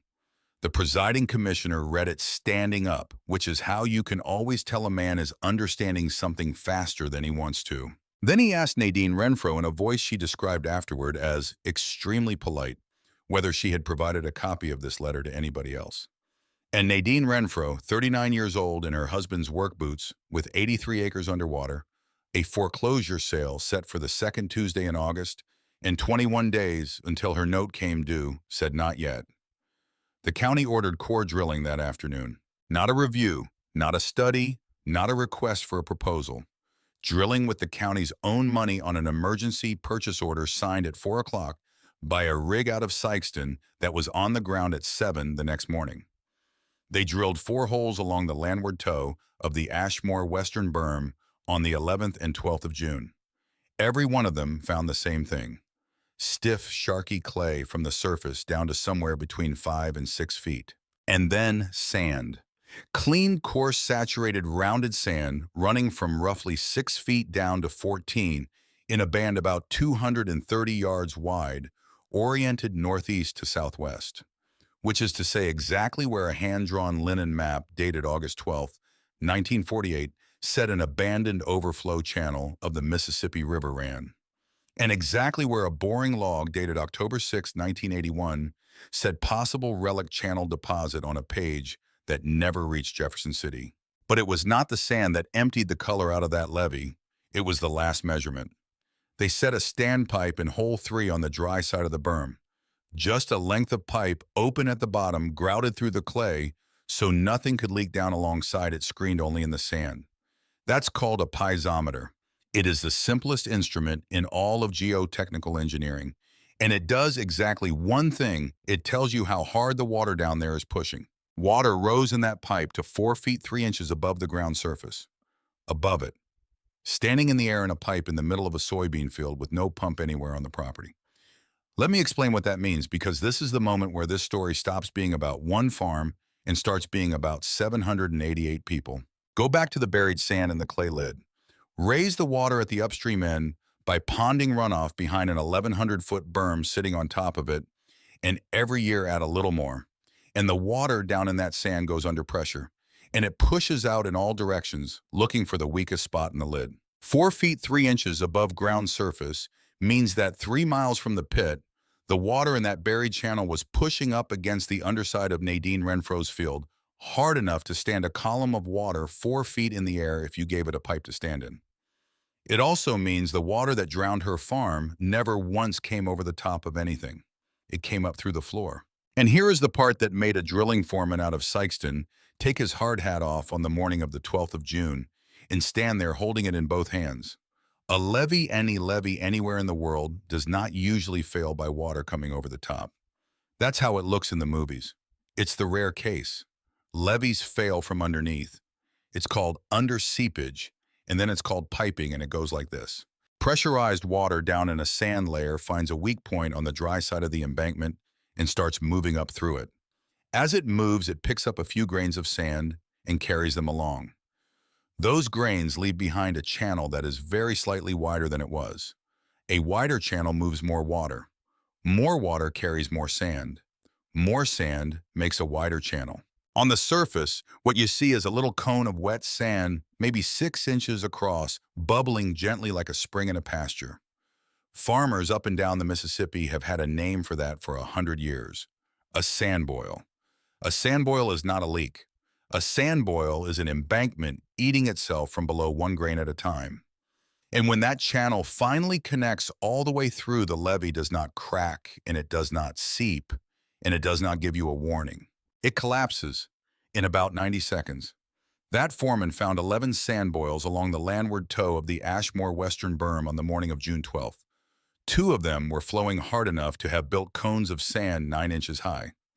He walked that toe with the county engineer for 40 minutes, and then he came back to the trucks and took his hard hat off and said quietly to nobody in particular, "If this keeps rising, that berm won't hold." Kent Stanton was standing 8 feet away. And here is why that sentence went through everybody on that levee like cold water. The Ashmore pit sits on the high side. Below the western berm, past the Renfro, 83, past the Vandiver Place, past the West Ditch, the ground falls away for 4.5 miles to the southwest. And down at the bottom of that fall out in the flat sits the town of Cardwell, Missouri. Population by the 1980 census, 788. A grade school, a nursing home with 19 residents in it, 200 and some houses, most of them on slabs, most of them built in the 50s, not one of them more than a single story. Between that pit and that town, there was no second levee. There had never needed to be one. There had never been anything up there to hold back. Nobody had drowned anybody on purpose. Nobody had ever sat in a conference room and decided a town was expendable. It was just that in 1981, a page came out of a report, and in 1982, a berm went up across a river channel that nobody knew was there, and in the spring of 1983, it rained. That's how it almost always is. It is never a decision. It is a stack of small, ordinary things that nobody stacked on purpose. Deputy Lyle Suggs came down the field road at 4:20 in the afternoon on the 15th of June. He was a big man and a slow one, and he took his hat off before he read it, which is how everybody standing there knew it was serious. By order of the Dunklin County Commission, effective immediately, all operations on the Ashmore Aggregates Western Impoundment are suspended pending emergency hydrologic and geotechnical review. No excavation, no fill placement, no alteration of the existing berm structure by any party pending further order of this commission. Kent Stanton read it twice and said there had to be some mistake. There wasn't. He said the project had state approval. Deputy Suggs said it still did. He said the county had come into some new information. He said the commission voted at 2 o'clock and that he had been told to hand deliver it to everybody on the list before dark. Then he folded the paper, put his hat back on, and looked out across 83 acres of standing water at a house with a kitchen light on in it. Thurman Vandiver, 72 years old, defendant in a $41,000 lawsuit, 11 acres poorer than he had been 3 weeks earlier. And not one soul in the world knowing it nodded once. Not in victory, just in acknowledgement. Nadine Renfro took the copy Deputy Suggs handed her. read all 4 paragraphs of it, folded it, and put it in her jacket pocket. She did not smile, because she had just done a piece of arithmetic that nobody else standing on that levee had gotten around to yet, and it went like this. That order stopped Ashmore from making it worse. That is all it did. It did not open the ground.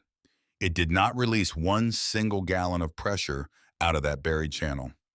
The water standing on her farm was going to keep standing there, and the 11 sand boils at the toe of that berm were going to keep eating. And every hour of every day, the head in that sand was going to keep building, because nothing in that piece of paper told the water anything at all.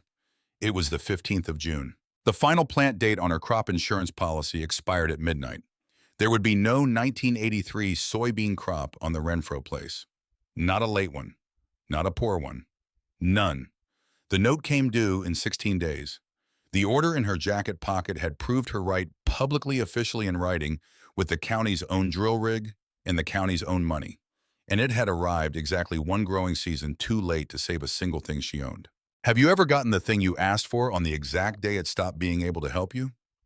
Nadine walked back up the field road toward the house in her husband's boots, past a machine shed where a 1956 John Deere sat with an empty welding box under the seat, and a mason jar of 4-year-old sand on the workbench beside it. Behind her, 3 miles up the county, 4 feet 3 inches of pressure was standing in a 2-inch pipe with nowhere on God's earth to go. And the rain was forecast to start again Friday. It started at 10 minutes after 4 on the morning of Friday, June 17, 1983, and by 6 o'clock, the Dunklin County Emergency Management Office had a man standing on the west toe of that berm counting sand boils, out loud into a handheld radio.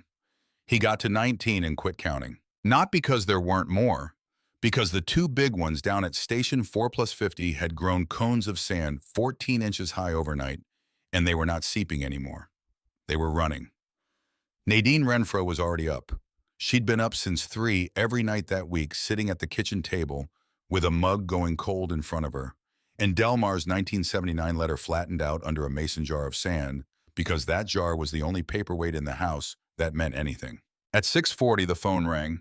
It was the county engineer, and he asked her whether she could be at the shop building at the county road barn in Kennett by 8 o'clock. He asked it in the voice of a man who had been awake all night and had run out of good options somewhere around 4 in the morning. She said she could.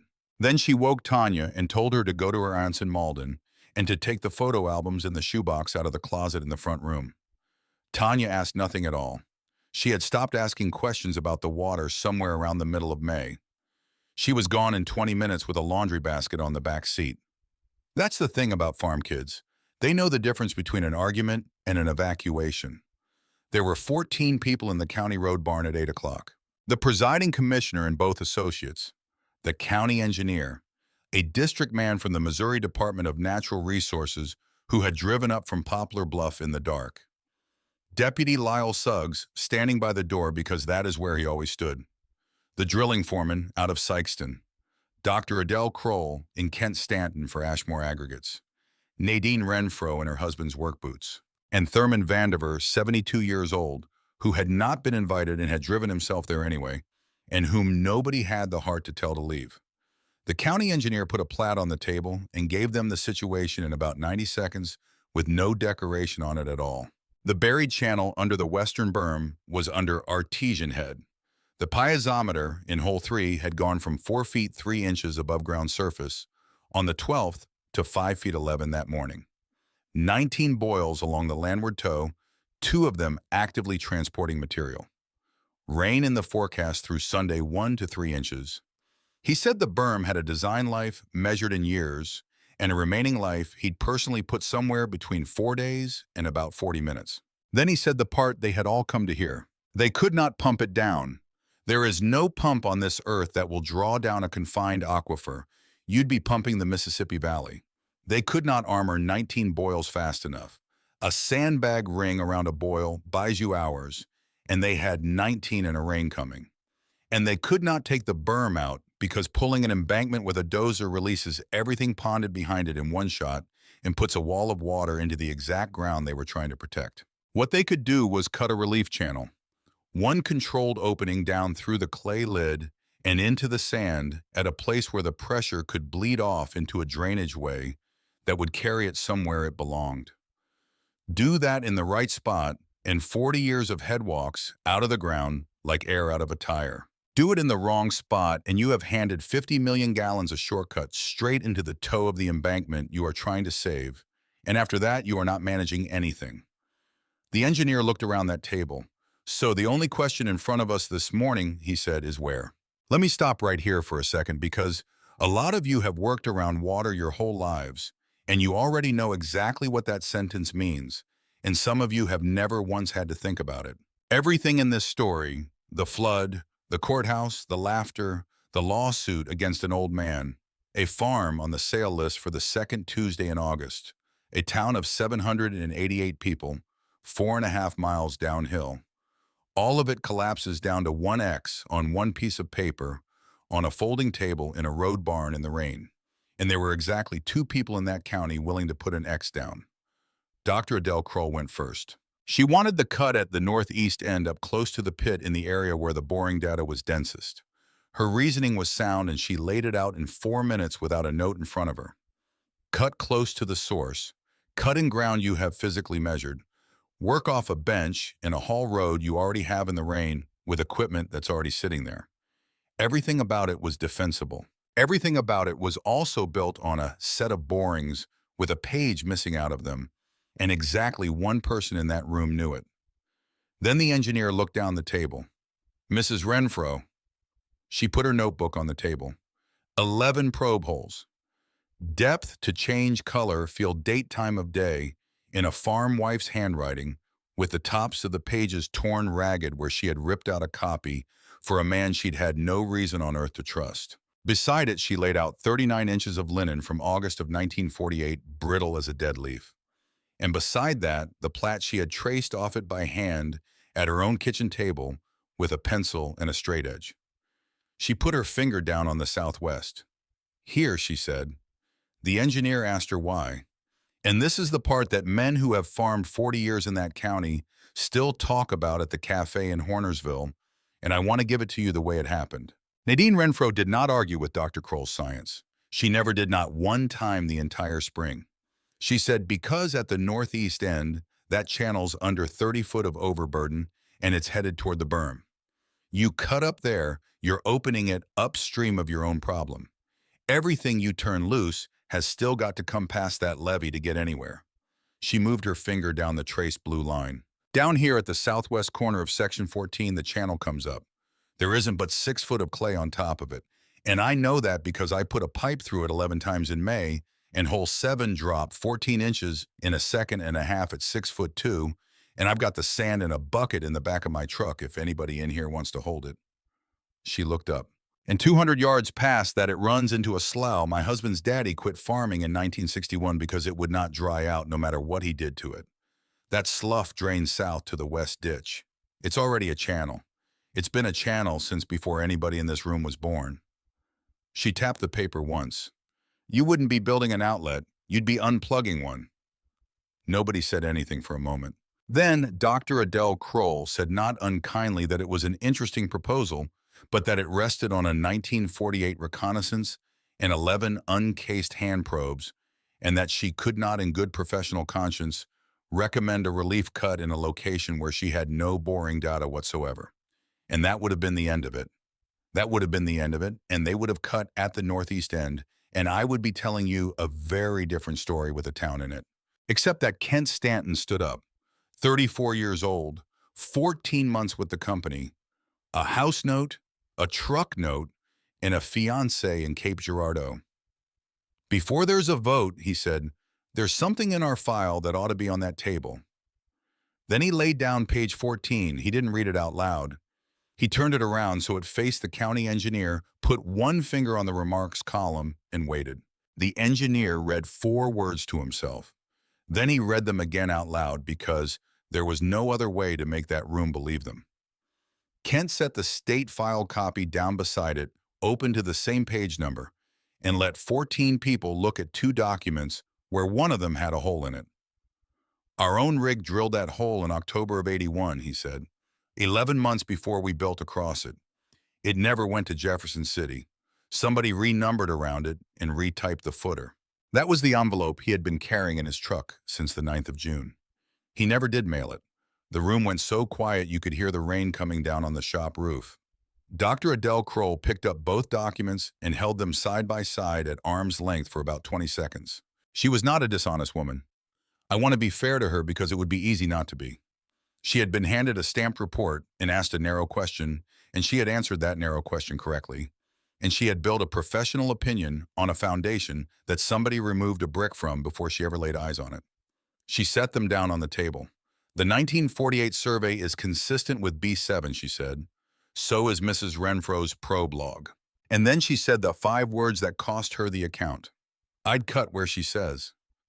The Dunklin County Commission voted at 9:22 in the morning on the 17th of June, 1983. 3-0. They started moving equipment at 11, and by noon, everybody in the south end of that county knew there was going to be a cut made on the Renfro place. And that is when the second thing happened, the one that had nothing at all to do with engineering. Because there were still 60 acres of water standing on that farm, and it was still raining, and the machine shed sat on a rise that was by then about 9 inches of ground above a lake. And inside that shed sat the little green tractor she had pulled her probe with in May. You already know what it cost, and what he traded for it, and what year he brought it home. Here's the part I left out. The steel seat on that tractor is worn through the paint in one place on the left side, only because a man sat crooked on it for 11 years on account of a hip that never did set right after a hay wagon rolled on him in 1969. Delmar Renfro was 41 years old the third week of October 1981. He shut that tractor off at the end of a round. He stepped down off the left side the way he always did. He started across the stubble toward the combine, and he did not get there. To anybody in that county, it was an outdated utility tractor worth maybe $1,100 on a good day. It was the last machine he ever had his hands inside of. Hoyt Tillery came up that lane at 1:15 in the afternoon in the elevator's flatbed truck with a chain hoist, 4 logging chains, and 200 feet of cable, and he climbed out and stood in the rain in front of a woman he had turned down at a counter 5 weeks earlier. He said, "I was wrong." Nadine said, "You were doing your job." "No," Hoyt said. "I did Lowell Prentice's job for him. There's a difference, and I've known it since the day you walked out of my scale house." Then he asked her what needed moving first, and Nadine Renfro told him, and he went to work. Have you ever watched a man you had already written off come back and do the exact thing that costs him something? That is harder than most people know. It is a great deal easier to be right the first time than it is to come back after being wrong in front of the whole county. Hoyt Tillery came back. By 2 o'clock, there were 9 trucks in that yard. By 3, there were 22. I want to be careful here because this is the part of stories like this that people don't believe. And it is the part I have found is almost always true. Nobody organized it. There was no phone tree. There was no church committee and no announcement.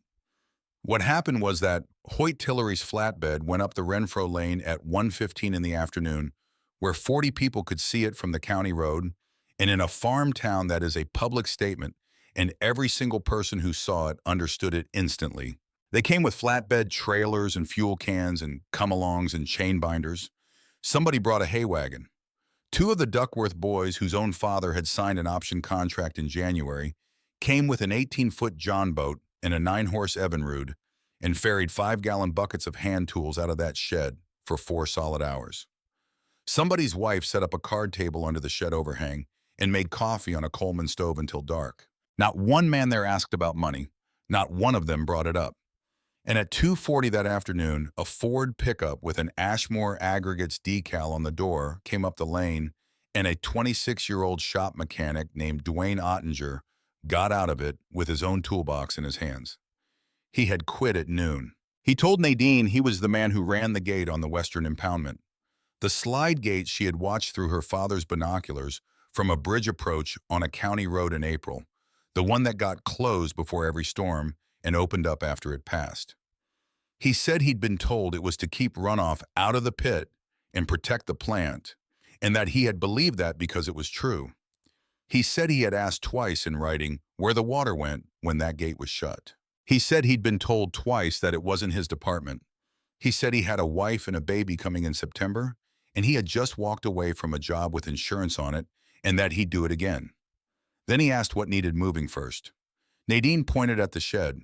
Kent Stanton got there at 4. He had been at the cut site all day.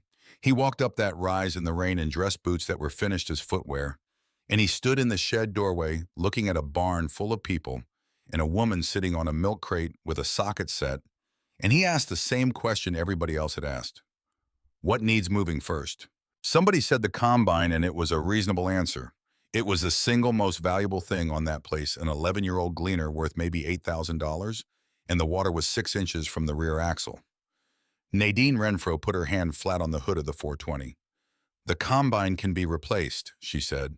She left her hand where it was. This can't. Nobody in that shed argued with her. Now let me tell you how you bring a tractor back that has been sitting in a damp shed in a flood. Because there are men listening to this who have done it, and there are men listening to this whose fathers did it and never once showed them how, and it is worth writing down. The little John Deere would not start. It had run fine on the 19th of May, pulling that jetting probe. It had sat 4 weeks since in a shed at 98% humidity with water standing within 20 feet of the doors, and when she hit the starter, it turned about a quarter revolution and stopped dead like it had hit a wall. Thurman Vandiver stood in that doorway with his hat dripping and did not touch it. That was the arrangement, and it was hers, not his. He had held to it through 11 probe holes in a courthouse, in a lawsuit with his own name on the front page, and he held to it in a shed with 20 people watching. He called it out from the door. She did every bit of it. First thing, and this is the one that saves engines, do not crank it again. That quarter turn and stop is the sound of hydraulic lock, and one more push on that starter button will finish that tractor in about a second. Water gets into a cylinder down the exhaust in through the intake past a valve that happened to be sitting open when it shut down, and water does not compress. A starter motor has plenty of torque to bend a connecting rod like a paperclip trying to squeeze it. There are a lot of good engines buried in this country that died from one more try. So Nadine pulled both spark plugs, 2 cylinders horizontal side by side the way that engine is built. Then she put the crank handle on it and turned it over by hand slow, and water came out of the number 1 plug hole in a spray about 18 inches long. And everybody in that shed made the same noise at the same time. She turned it 15 more revolutions until nothing came out but air. Second thing, the oil. She pulled the dipstick and held it under the drop light, and it came out the color of coffee with too much cream in it. That is water emulsified into the oil, and if you start an engine on that, you have no bearing film at all, and you will wipe the rod journals in about 90 seconds of running. She drained it into a dishpan, and about 1.5 quarts of clear water came out ahead of the oil, because water is heavier and it lies in the bottom. Fresh oil out of a case Hoyt Tillery had thrown on that flatbed without being asked. Third thing, the gearbox nobody thinks about. Transmission and final drives breathe. When a hot tractor cools down in a wet shed, it pulls damp air in through the vent, and that moisture condenses and it runs down and sits on the gears where nobody ever looks. She cracked the transmission drain plug a half turn and let it dribble into a coffee can until the color changed from clear to oil and snugged it back down. Fourth thing, fuel. Same story exactly. She drained the sediment bowl and got a 1/2 inch of water sitting under the gasoline, drained the tank petcock until it ran clean, and put in fresh gas out of a can somebody had brought. Fifth thing, and this is the one that saved it, the ignition. Under the distributor cap on that engine sit 2 little tungsten contact points that open and close every time a cylinder fires. They are functionally the entire electrical system in one moving part. And 4 weeks in wet air puts a film of oxide on those contact faces so fine that you cannot see it with your eye, and that film is an insulator, and no spark crosses it, and the engine will crank all day long and never fire. You cannot clean points with sandpaper.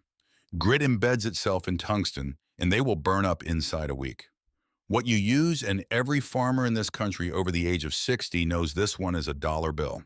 You fold it once, you slide it between the closed points. You pinch the points together against it with your thumb, and you pull it through 3 or 4 times. Rag paper with just enough fiber to burnish the oxide off, and no abrasive at all to leave behind.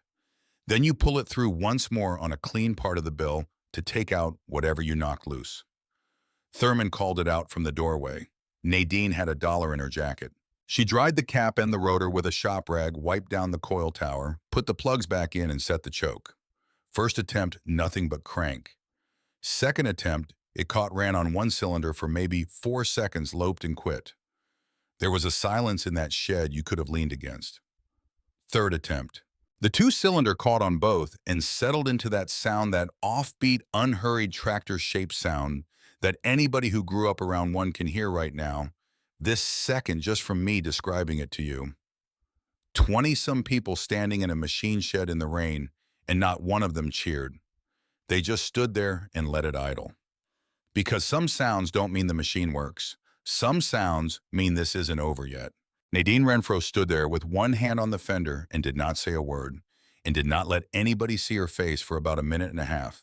Then she put it in gear and drove it out of that shed and up onto the high ground by the road, and she and Dwayne Ottinger went back in after the combine. If you have ever heard an engine start that carried somebody's memory in it, tell me about it in the comments. Tell me what it was and whose it was. Those are the ones I read twice, and there is always somebody scrolling down there who needed to read it worse than I did. They cut on Sunday morning, the 19th of June, 1983. 2D6 dozers and a track hoe out of Kennett. The county engineer staked it at daylight, running southwest off the corner of Section 14, and the stakes went in a line that started 12 feet from Nadine Renfro's probe hole number 7 and ran 210 yards to the head of a slough that a man had given up on in 1961. The design was simple, the way good designs generally are. A trench 8 feet wide in the bottom, cut down through the clay lid, and about 3 feet into the sand. Spoil piled on the downhill side to make a low guide bank. No structure, no gate, no pipe, nothing to maintain, and nothing to fail. Just an opening in a lid. By 9:40 in the morning, there were maybe 80 people standing along that county road. Word travels. Cardwell had gotten a courtesy call from the sheriff's office on Friday night, not an evacuation order, just a stay near your phone, and a town of 788 people does not sleep well after a call like that. Half of Cardwell was on that road. So was most of Hornersville. So was a reporter from the Democrat and a photographer who had driven down from Sykeston. Lowell Prentice was there. He stood up by the bridge in a raincoat with his hands behind his back, and I want to be fair to the man and say I do not know what he came for. Maybe he came because everybody came. Maybe he came because his name was on 3 option contracts and a foreclosure notice, and he wanted to see how it landed. Thurman Vandiver parked the Farmall M on the shoulder and stayed up on the seat because a 72-year-old man with a lawsuit against him had learned that spring where it was smart to stand. Kent Stanton stood with the county engineer.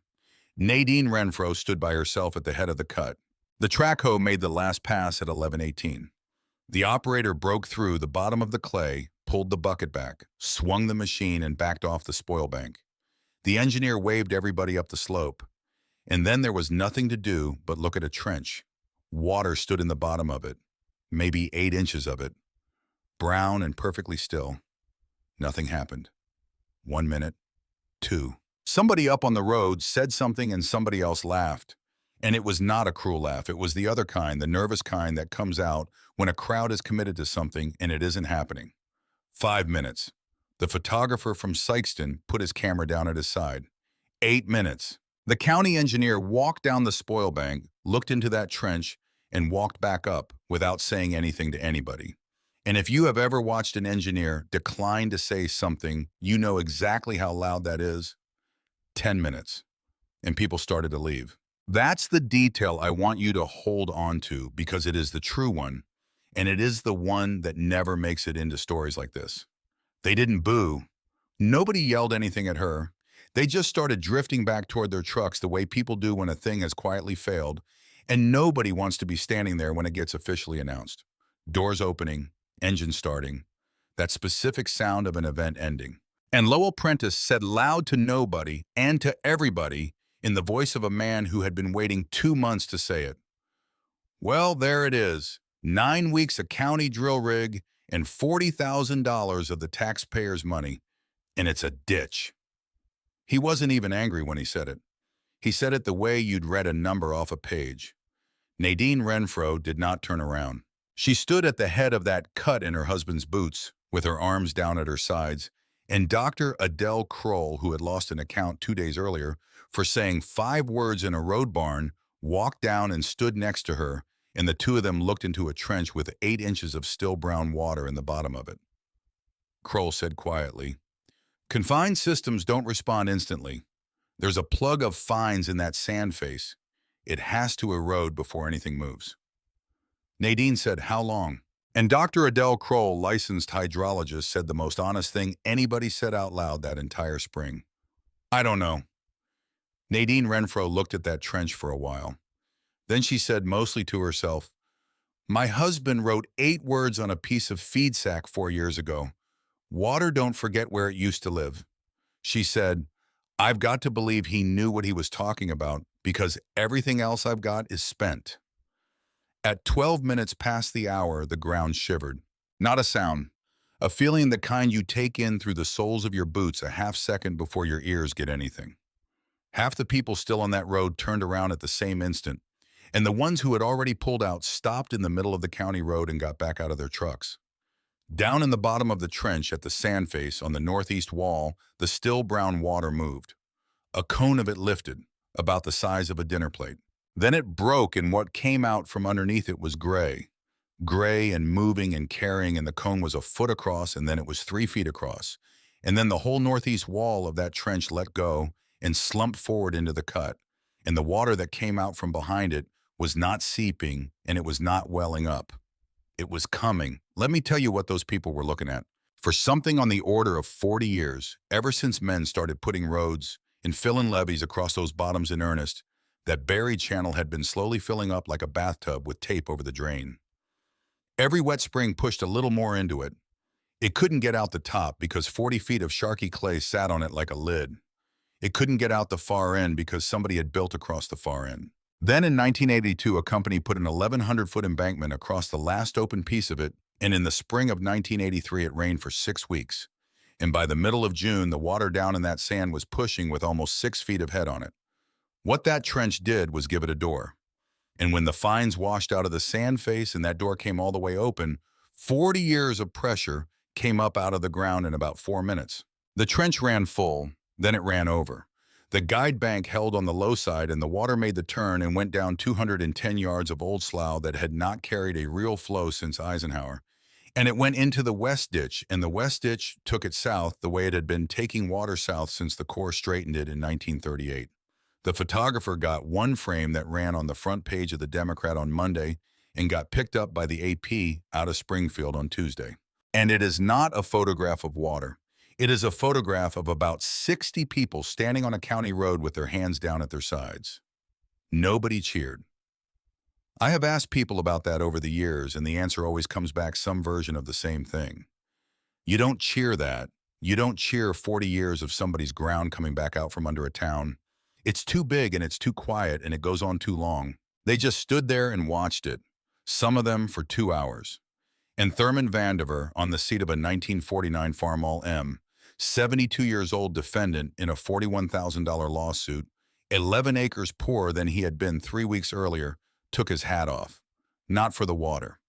By dark on Sunday, the piezometer in hole 3 had dropped from 5 feet 11 above ground surface to 18 inches above. By Tuesday morning, it read 2 feet below ground surface, and the 19 sand boils along the toe of the Ashmore berm had gone flat and quit every single one of them. The drilling foreman out of Sykeston walked that toe with the county engineer for an hour and pronounced the embankment stable. In Cardwell, Missouri, population 788 went back to sleep without ever knowing exactly how close it came. That's the part that is never in the newspaper. Nothing happened to Cardwell. There is no story in a town that didn't flood. There were people in that town who died 40 years later without ever finding out that the reason their house was still standing on its slab was a farm wife with a length of galvanized conduit and a notebook. On the Renfro place, the water line dropped 18 inches overnight. Another day and a half and the tops of the levee ridges came out. Then the fence posts. Then in long, dark stripes across 60 acres, the drowned rows of the winter wheat she had drilled herself the previous October, a crop she had put in alone on ground, she dissed alone in the second full year of running that farm without him. And then on Wednesday, the 22nd of June, Nadine Renfro walked out into the receding shallows at 7 in the morning and found the fish. Hundreds of them. Crappie, bluegill, channel cat, some of them 14 inches, trapped in the low pockets as the water pulled back, finning in 8 inches of water over the rows of a dead wheat crop in a field 31 miles from the Mississippi River. She stood and looked at it for a long time. Then she got in the truck and drove up to Thurman Vandiver's place and got him out of the barn without explaining why. He came and stood at the edge of it and started laughing, an old man's laugh, more air in it than sound, and Nadine asked him, "What in the world?" "I was hoping for this," Thurman said. "You knew?" "No, ma'am." He wiped his eyes with the back of his wrist. "I remembered. My daddy told me the same thing happened out here after the flood of '45. Same corner of the same section. He said you could pick them up in a wash tub. Kent Stanton came out that afternoon. He had been on that ground every day since the cut. He stood at the edge of that shallow water with a couple hundred bluegill working in it, and he said, 'Mrs. Renfro, you were right.'" And Nadine Renfro, who had stood up in a courthouse full of laughing men on the 28th of April and said the quietest true thing anybody said all year, gave him the truest answer she ever gave anybody. "That isn't enough." And she meant it. That is the whole reason it is worth repeating. Being right did not put a crop in 60 acres of ground. Being right did not move the final plant date off the 15th of June. Being right did not take her name off a foreclosure notice tacked to a courthouse door with a sale date of the second Tuesday in August. And it did not put $19,400 on Lowell Prentice's desk by the 1st of July, which was 9 days off. Have you ever won and then gone home and had to figure out how in the world you were going to pay for it? That's most of what winning actually is. It just doesn't photograph well. 3 things happened in the last week of June and the first 2 weeks of July, and they happened in an order that mattered. The first was that a fisheries biologist named Warren Frey came out from the Missouri Department of Conservation on the 28th of June to look at a farm field with a couple hundred fish in it. He spent 2 days and came back on the 3rd with 2 more people. He walked the lowest 22 acres with a hand net, a notebook, and a hip chain, and what he found startled him. Juvenile bluegill and crappie in the thousands using the flooded rows as a nursery, which is precisely the function a river floodplain performs, and which the boot heel had almost entirely stopped performing after 50 years of levying and ditching and straightening. Smartweed and wild millet already germinating on the mudflats behind the receding water, which is duck food and which nobody planted. 230 yards of relic channel and slope hydraulically reconnected for the first time since before the Second World War. Frey told her the state had spent a decade looking for private landowners in the boot heel willing to hold seasonal wetland and had found almost none because bottomland farmers do not volunteer their ground for water. And why on earth would they? Their grandfathers spent their whole lives getting the water off.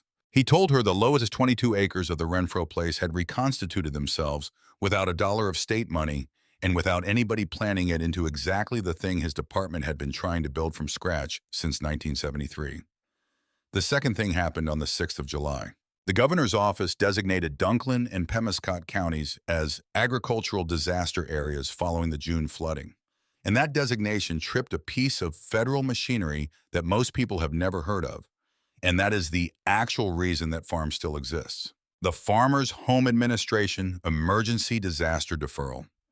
In a designated county, an eligible borrower with flood-caused crop loss could apply for deferral of principal and interest. And this is the part that mattered. A participating lender holding a note against destroyed collateral could be formally asked to hold acceleration pending the determination. Corinne Shipp filed the paperwork. It was not her job. It was not any part of her job. She drove to Kennett, and she drove to Sykeston, and she drove to the FMHA county office in Malden with a folder on the seat beside her because she had watched that entire spring happen from inside it, and she had picked her side quietly a long time before anybody asked her to. The third thing happened on the 8th of July. The Missouri Department of Conservation issued a letter of intent to Farmers Trust of Kennett over Warren Frey's signature and a regional supervisor's, stating that the department was in active negotiation with the landowner for a wetland agreement and conservation easement covering approximately 22 acres with anticipated first-year consideration in the range of $25,000 to $30,000. Now understand what that letter is. That letter is not money. That letter is a piece of paper saying money is coming. But a bank does not foreclose on a farm with a pending state agreement on it. It cannot, and its own lawyers will tell it so before lunch.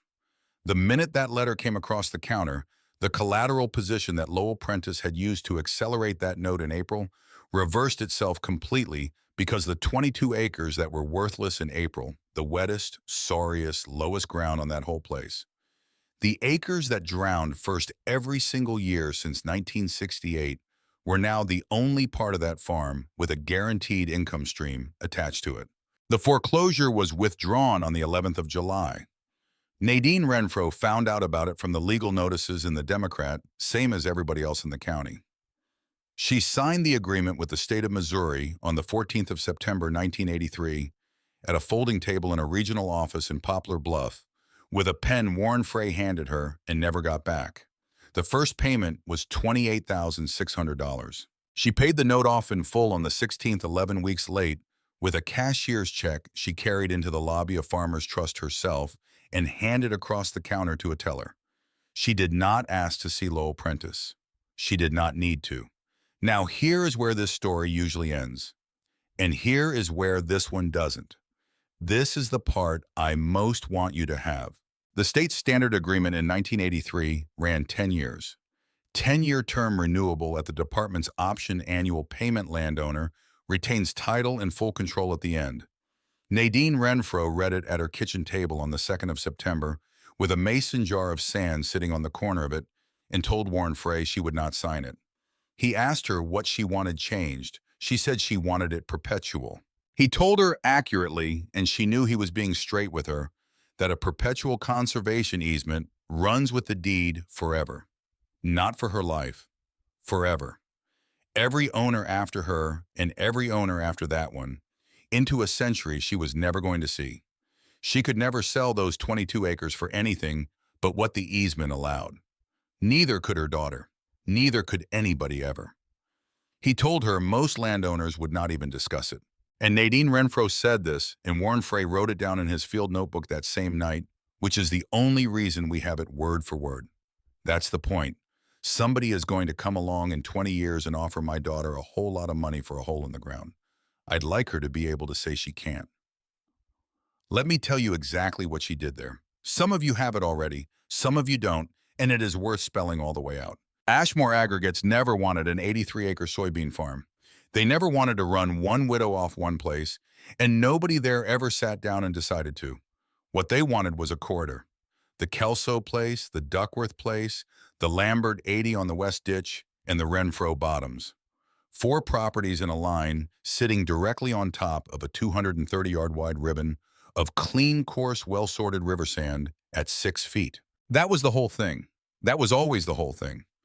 The single most valuable aggregate deposit in the south end of Dunklin County was that buried channel. The flooding was not a side effect of the operation. The flooding was the acquisition strategy, executed with a slide gate 3 recorded option contracts at 30% under township value and a bank officer who held a real estate license and saw no conflict in any of it whatsoever. And they needed the middle of that corridor. The middle of that corridor was the lowest 22 acres of the Renfro place. On the 14th of September 1983, at a folding table in Poplar Bluff, Nadine Renfro laid a perpetual conservation easement across it, recorded in the deed records of Dunklin County, Missouri, and made it legally impossible for anybody ever to excavate one shovelful of it. The thing they used to try to break her is the thing she used to lock them out, permanently, on paper, forever. The 3 option contracts expired unexercised in 1984. Because a corridor with a hole in the middle of it is not a corridor. It's 2 pieces of ground. Ken Stanton filed page 14 with the Missouri Department of Natural Resources on the 22nd of June, 1983, with a 4-page cover memorandum documenting the discrepancy between the transmittal draft and the state-filed copy of the November 1981 geotechnical report. He resigned the same day. The state's enforcement action against Ashmore Aggregates ran 14 months and ended in a consent order, $118,000 in penalties, permanent revocation of the Western Pit Permit, and mandatory restoration of the impoundment area. The company's Missouri operations were sold in 1986. The lawsuit against Thurman Vandiver was dismissed with prejudice On the 9th of August 1983, on the plaintiff's own motion, 7 weeks after it was filed. That was the second Tuesday in August, the same day the sale would have been. Thurman was never asked for $1 of that $41,000, and he never got $1 of his $5,000 back. Lowell Prentice resigned from Farmers Trust of Kennett in November of 1983 following an internal review of his brokerage activity. He kept his real estate license. He never worked in banking again. Nadine Renfro never said one word about him in public. Not to the Democrat, not to the AP man who called twice, not in the 20 years afterward. People who knew her said that was the hardest thing she did all year, and in the middle of September, she found out about the 11 acres. She was standing at the counter in the recorder's office pulling a certified copy of her own easement filing when she saw the transfer in the index. Dated May 30th, Vandiver to a buyer in Campbell, $6,200. The north 11 acres along the county road, the high ground, the dry ground. The only piece of that farm you could ever build a house on, the piece his daddy always said so. She sat down in a wooden chair in that office and understood 4 months late exactly what an old man had done for her without ever once mentioning it in a spring when she had been too busy drowning to notice. She drove out there and stood in his kitchen and said his name and could not get anything else out. Thurman Vandiver poured her a cup of coffee and said, "It was 11 acres, Nadine. I'm 72 years old. What was I saving it for?" She bought it back in the spring of 1984 from the man in Campbell for $7,100 out of what was left of the September payment and the first year's blind leases, and deeded it back to Thurman with no note, no lien, and no discussion. He hollered at her about it for 2 days. Then he kept it. Let me tell you what happened to that farm. The first duck season on the restored wetland was the fall of 1984, and Nadine leased 4 blinds at $150 apiece to men out of Kennett and Paragould and Blytheville who had been hunting rented water their entire lives. By 1987, she was leasing 11 blinds and keeping a waiting list in a spiral notebook. The Hornersville School started bringing 4th graders out every April for the spring migration. Nadine walked them down the levee ridge and let each one of them hold a bluegill for about 4 seconds, and she did that every spring for 18 years and never once took $1 for it. The bird people started showing up in 1986. They came from St. Louis and Memphis, and one memorable weekend from Toronto, and they parked along that county road with spotting scopes on tripods, and they were to a person the politest human beings who ever set foot in Dunklin County. And here is the number, because the number is the whole argument. By 1987, 4 years in the 22 acres of worthless bottom that flooded first every single year and had never in 15 seasons made a crop worth cutting were producing more net income per acre than the 61 acres of good high ground she still farmed in wheat and beans. Not more gross, more net, no seed cost, no chemical, no fuel, no hail, no 15th of June. The men who had laughed in that courtroom in April of 1983 started bringing visitors out to look at it around 1988, and by 1991, you could not find a man in that county who would admit to having been in the room. That is not a criticism. That's just how a county works. Tanya Renfro was 14 years old in the spring of 1983. She farmed alongside of her mother through high school, and she did not go to college the fall. She graduated because they needed the labor and the wheat looked good, and that is what farm kids did. She worked 2 full seasons, 1987 and 1988, running a disc, running a grain cart, and in the fall, running the water control structure on 22 acres of state wetland. She enrolled at the University of Missouri in the fall of 1989 and graduated in 1993 with a degree in wildlife biology. Her mother fully expected her to take a job in Columbia or Jefferson City. She came home. She built that wetland program out from 22 acres to 140 across 4 neighboring farms over the following 15 years, working with the same department and eventually with the same Warren Frey. She kept the high ground in wheat and beans. She never moved off the place. The Renfro farm stayed exactly what Delmar had hoped it would be back in May of 1968. Not bigger, not fancier, just secure. Thurman Vandiver farmed into his 82nd year and quit in 1993 on account of his hip and not his hands. He had a farm sale in 1994 and sold everything he owned with an engine in it except one thing. The 1949 Farmall M. 38 horse on the drawbar, bought new by his father at a dealership in Caruthersville.